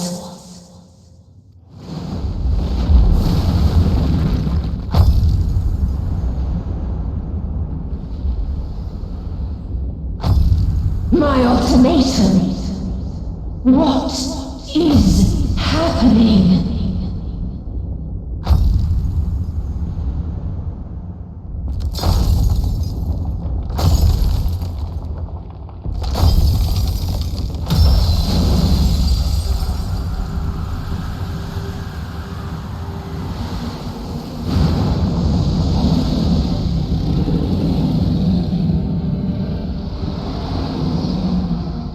At the end of everything, I find you, my friend. I sought something in you once, as you did in me. When at last I understood what it was, I journeyed to Sharlayan to seek you out. Struck a bargain with the woman who shares your gift. In exchange for lending the Scions my aid, I was given the means to come hither. Gorging upon what remained of the Mother Crystal, I reclaimed the form of the dragon. And, hungry still for our reunion, I rode the light of the stars to you. I take it this is your prey.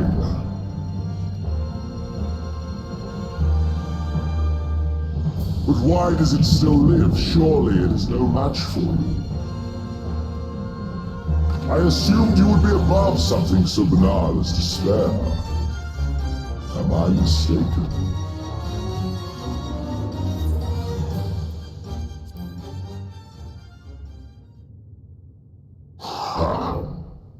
I care not. What I desire of you isn't succor, it is satisfaction. So come!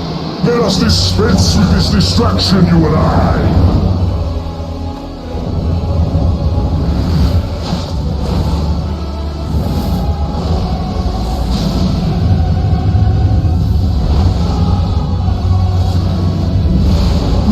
Struggle in vain. You will not silence our song of oblivion.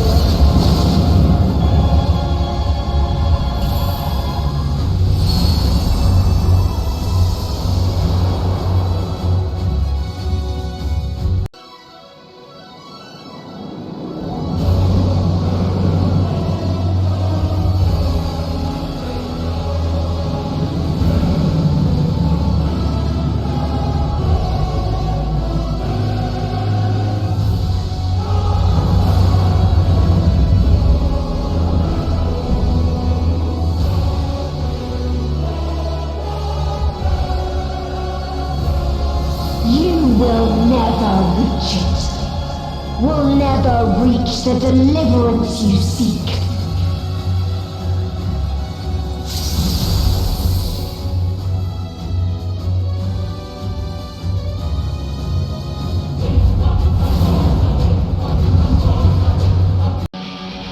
If this was not the answer, then what is it?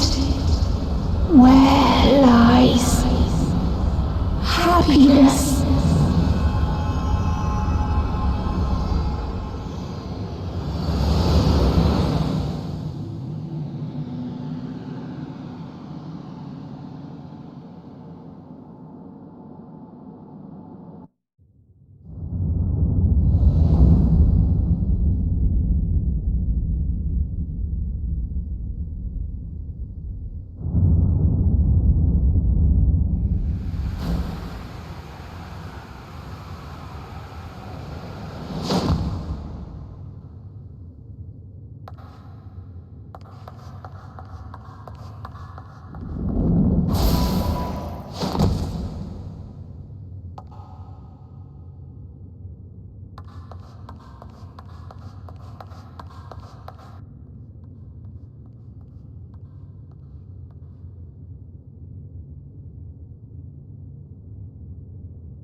No matter where we flew, there was only darkness, and loneliness, and pain.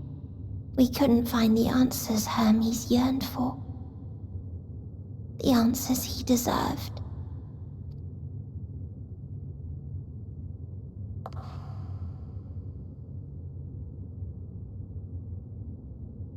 Greetings, you who are my final encounter.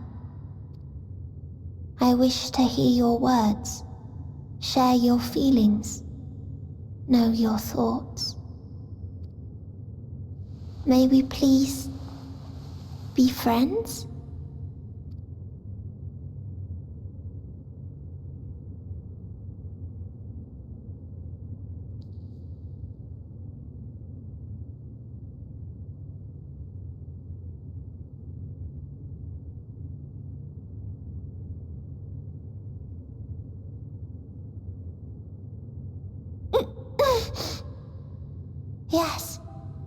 I can see them. The memories of a long, long journey. So many people. The thoughts of them overflowing in your heart.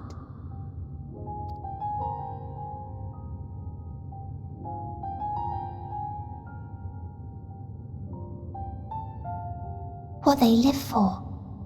What gives their lives meaning. There was never a single answer.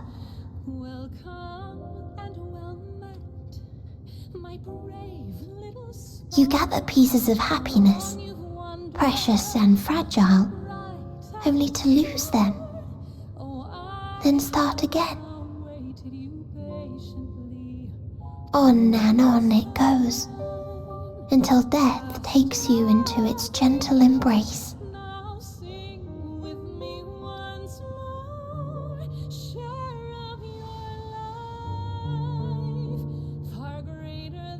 That which Hermes sent us to find was there all this time, on Atheris.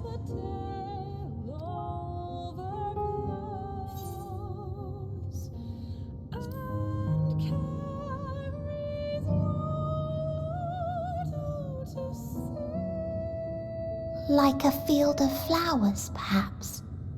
At first a single blossom. It spreads and takes on more colors. Thank you for guiding me here. To find these words at journey's end fills me with joy.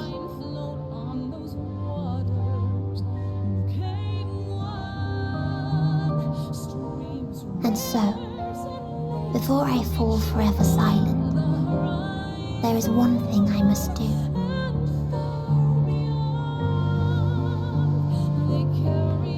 No expression of regret will undo what my sisters and I have done, will restore what we have stolen.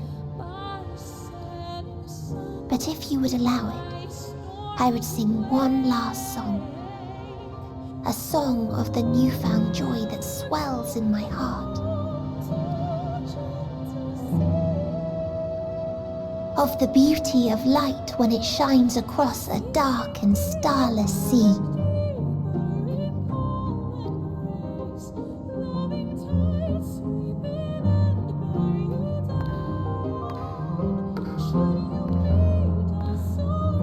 Of a dream that from the soil of worlds now lost to sorrow, life will spring forth once more, nourished by gentle rains and caressed by uplifting winds, a song of hope.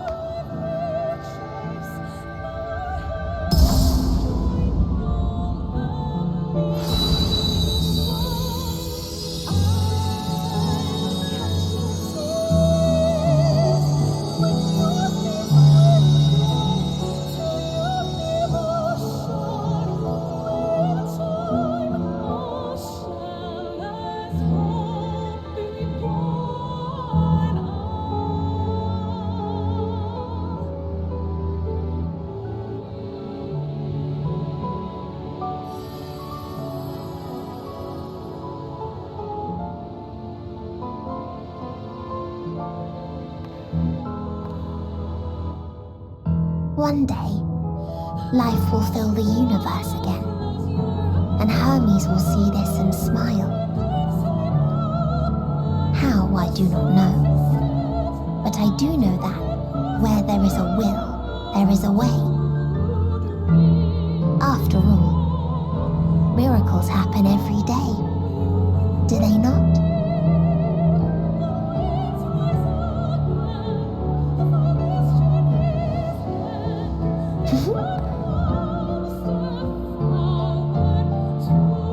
I will create a path back to your ship, where your dear friends await. Hold in your heart your desire to return to them, then follow my lead and walk forth. That hope will surely guide you true.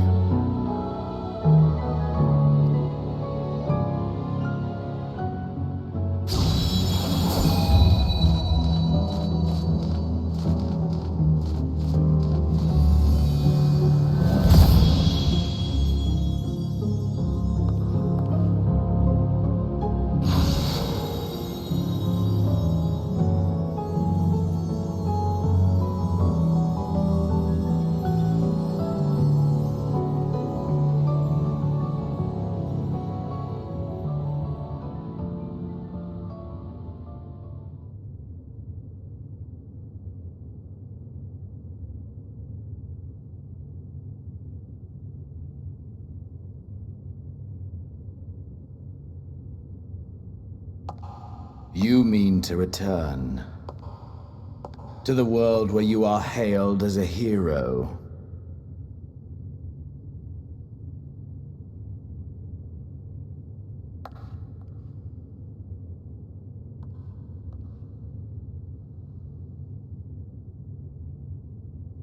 Hear me then. Not as a hero, but as simply you. As I learned in Alamigo, you are a formidable foe. Stronger than any I have faced. Against you, I need bring my all to bear. I need burn through the candle of my life. This is the sole pleasure I know, and it is the sole pleasure I have to share.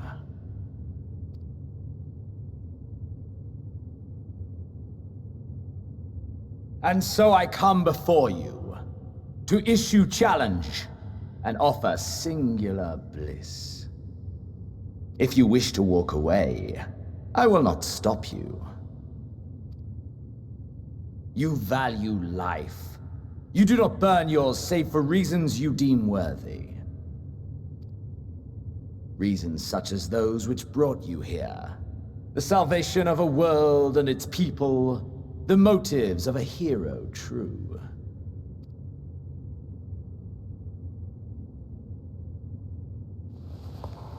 But there is more to you than that. You know this to be true. As surely as you know the thrill of pushing your body and soul to their limits. Of confronting ever mightier foes, dancing ever closer to the precipice, wondering if this will be the one to finally fill the void. Such pleasures you seek for their own sake, and no other reason. Is this not so, adventurer?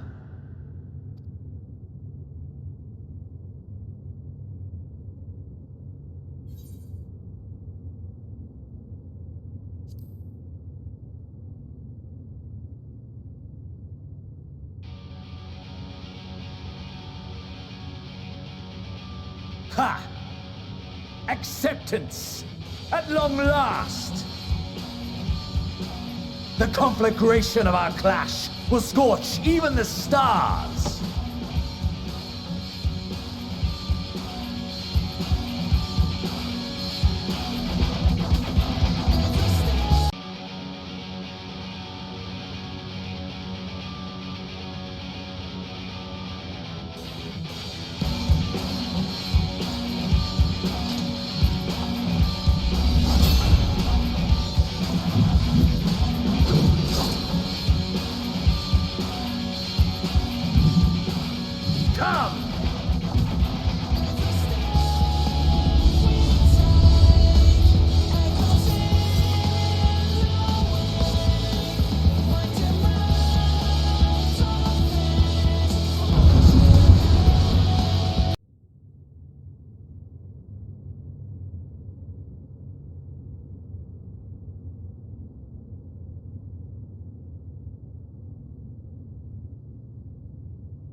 That I should lose again.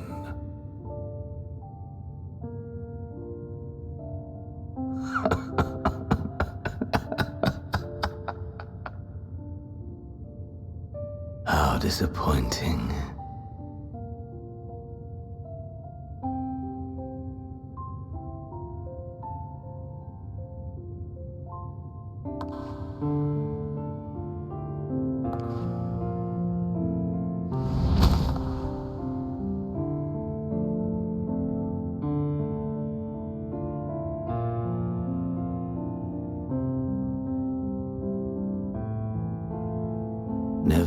understood those around me. Understood their obsessions. Besieged by their banality, the world is a mire of tedium and trivialities. But in these fleeting moments, there is a spark, blinding, brilliant, gone too soon.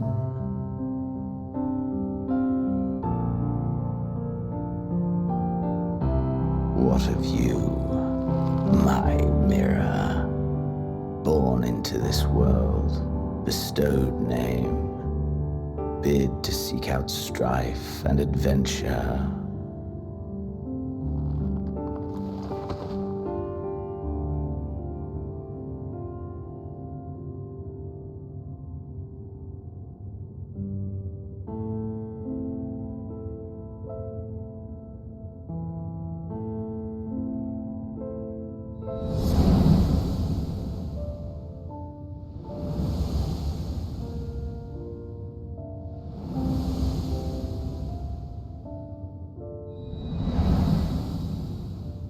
Was this life a gift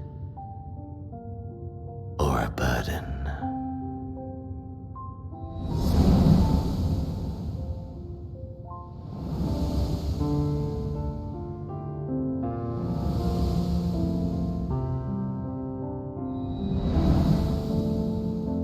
Did you find fulfillment?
Can you hear him?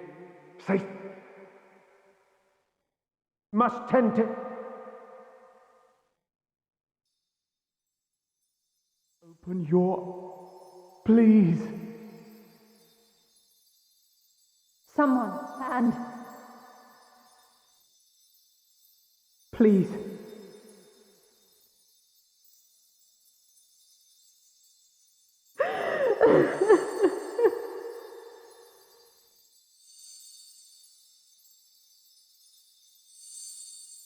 You can't leave us! Not like this! If you do, I'll never forgive you! So come on! Open your eyes and get up!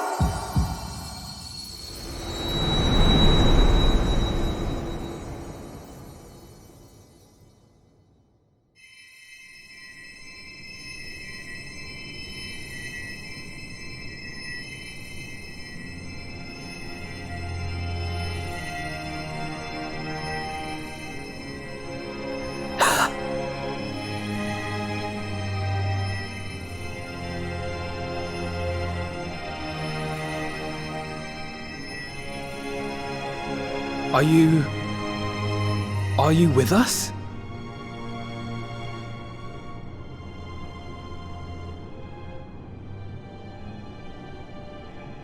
Oh, thank the heavens. For a moment we thought...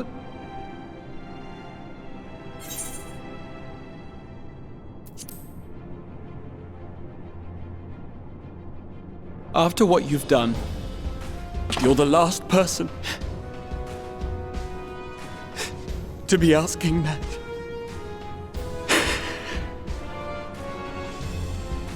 You... How can you keep your promise if you're not here?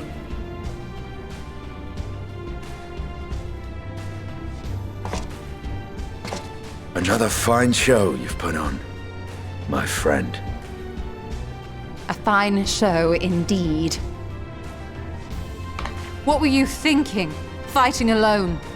Never do that again. My poor heart couldn't bear it. Put yourself in our place. If you hadn't returned, how do you think we would feel? And if that sounds harsh, it's because we care. We tended to thy wounds as best we could, but how is the pain?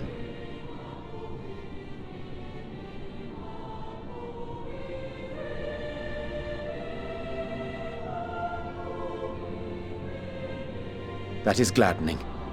Grievous as thine injuries were, however, I would counsel repose for a time. Gladdening!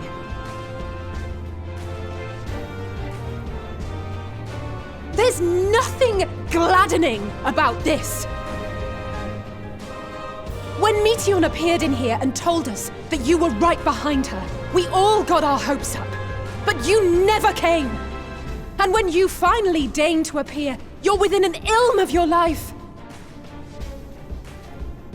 Damn you! Damn you for making us worry!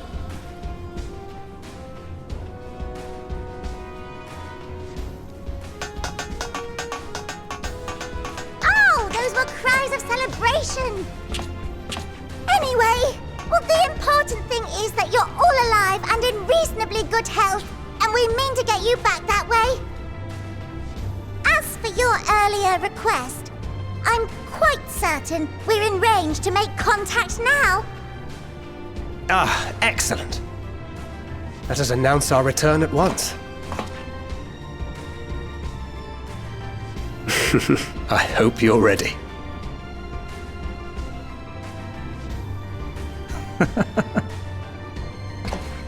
While you were unconscious, we set out from Ultima Thul, you see. Can you stand? If so, you may wish to see what's outside.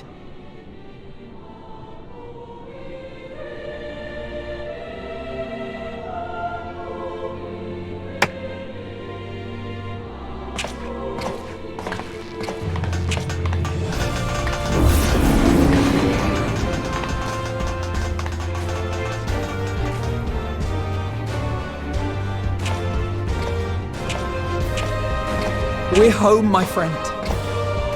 We're home.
Is that?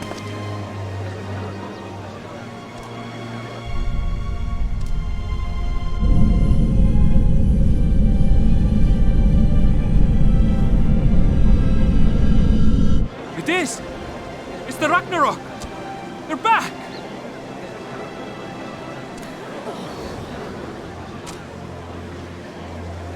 Thank heavens.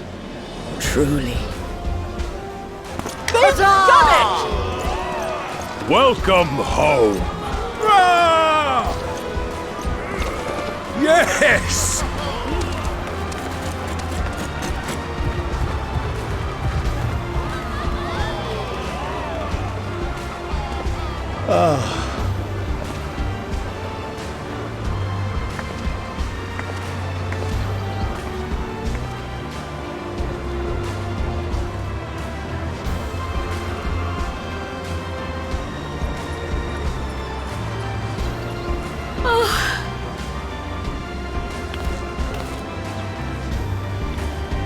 Welcome home, everyone!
Welcome home!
Dearest mother, dearest father, this letter will be the very last that I write to you from the rising stones.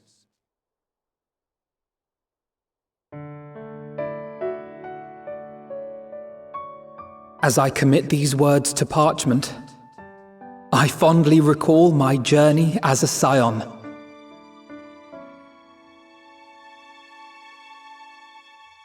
From the time I first walked into the Order's former halls, to the time I set forth to forestall the final days.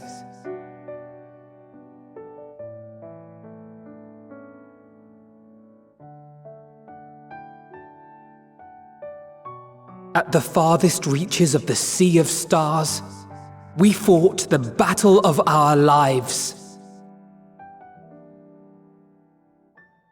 Fought against despair itself. A veritable maelstrom of it, fed by the resignation that dwelled in the hearts of beings not so unlike ourselves.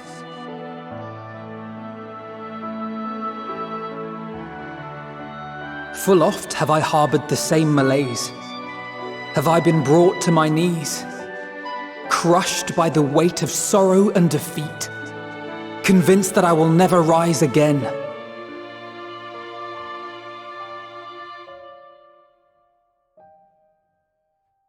However, I have also known many moments of unbridled joy and happiness.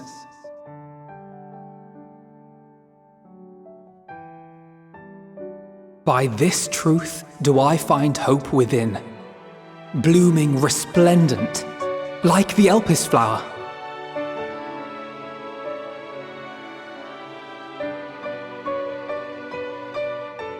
And thus do I endure.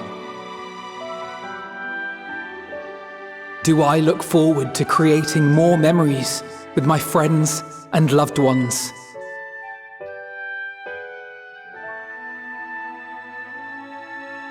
For from these fertile seeds, yet more hope shall spring forth. And they will grow to become shining lights that illuminate the dark.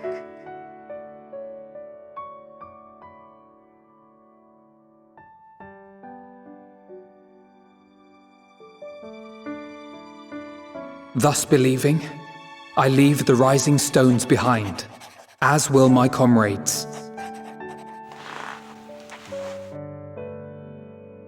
For, as we have decided, after careful deliberation,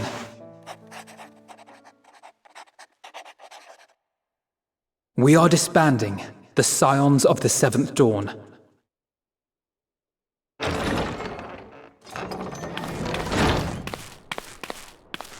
There you are, Alphino.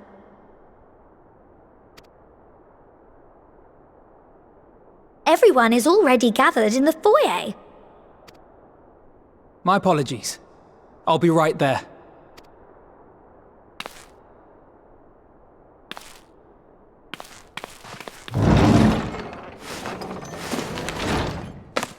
At least, that is what the story will be.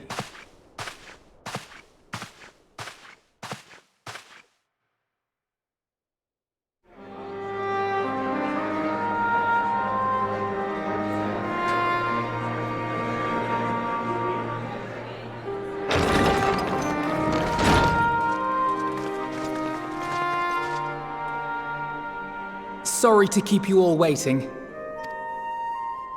What could you possibly have left to do now? Oh, just a letter.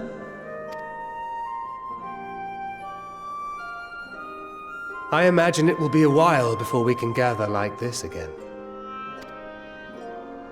So it must be, if we're to keep up appearances.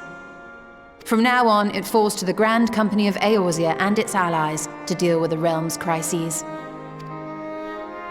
Meanwhile, we shall return to our erstwhile ways. Retreating from plain sight to take our place in the shadows once more. Indeed. For the foreseeable future, I expect that we must work independently as we seek out problems that want for solving. But a day will come when we face another great challenge, and we will face it together, as we always have.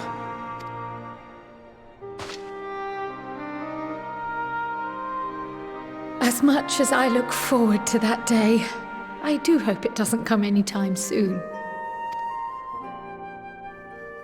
Well, formal association or no, if any of you should require my services, you need but ask. I'll be glad to keep my lance arm honed. I'll hold you to that.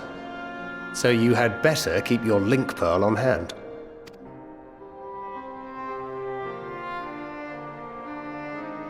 So you really mean to stay, Tataru? Oh, someone has to keep the Rising Stones in proper order. And even a super-secret organization requires a super-secret base of operations.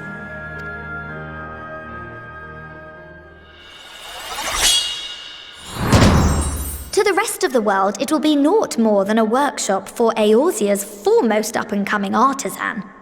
If you thought our coffers were full to bursting before, just wait till I can devote myself wholly to the crafts.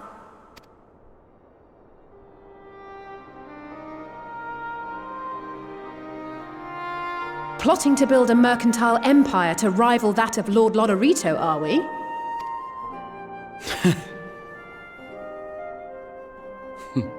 I, for one, look forward to your future successes, Tataru, as do I our next meeting.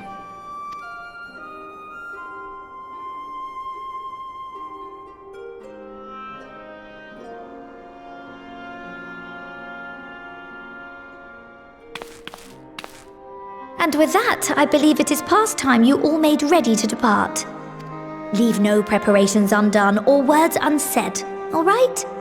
Now, off with you.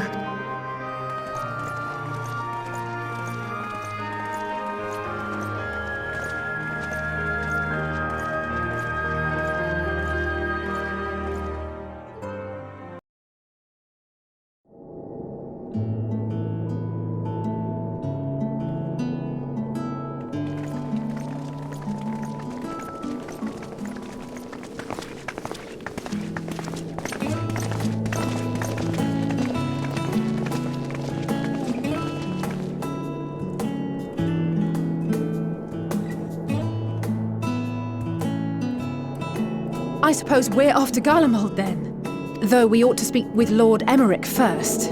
If he's received word of any recent developments, we need to know. 'Twould be prudent to purchase some warmer clothes at least. Mayhap we can pick up a few souvenirs for Euless and the others while we're at it. Where will you all be heading next?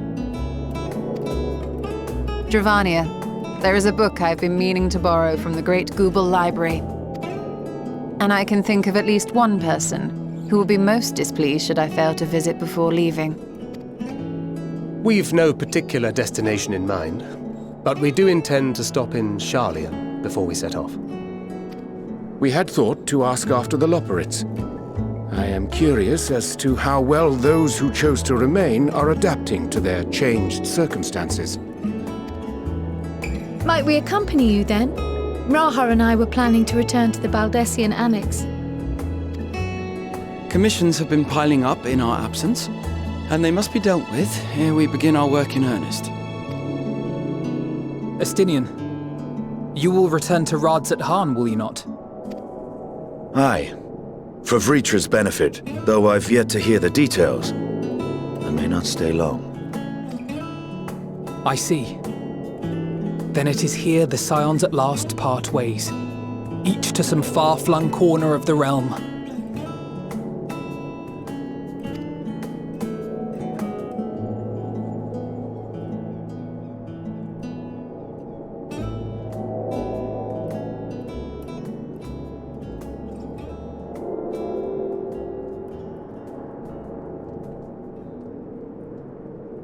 Perhaps. But I believe one of our number, a rather important one at that, has yet to divulge her plans.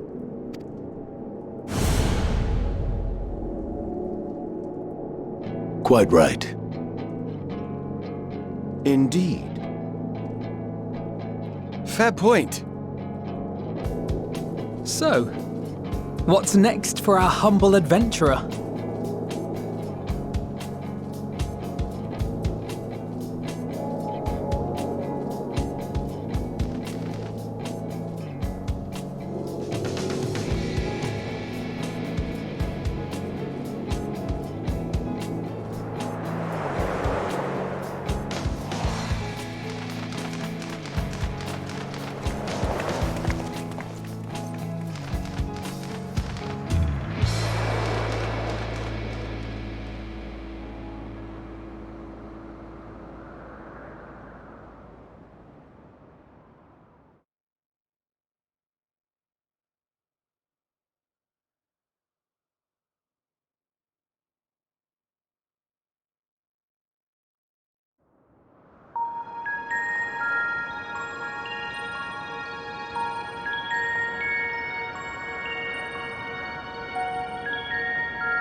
The constancy of this place never ceases to amaze me. An ocean of souls, shimmering and eternal.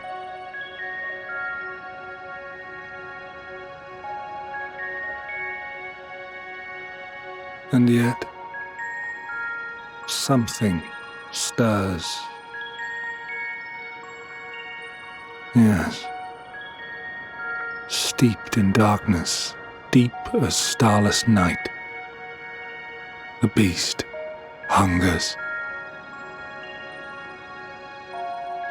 Alas, I dare not investigate in earnest before the coming of my guiding star, as she foretold.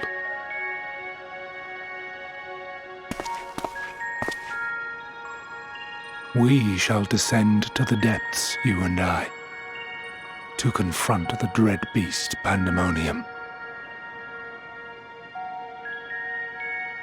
Oh, the sights we shall see. The sights we shall see.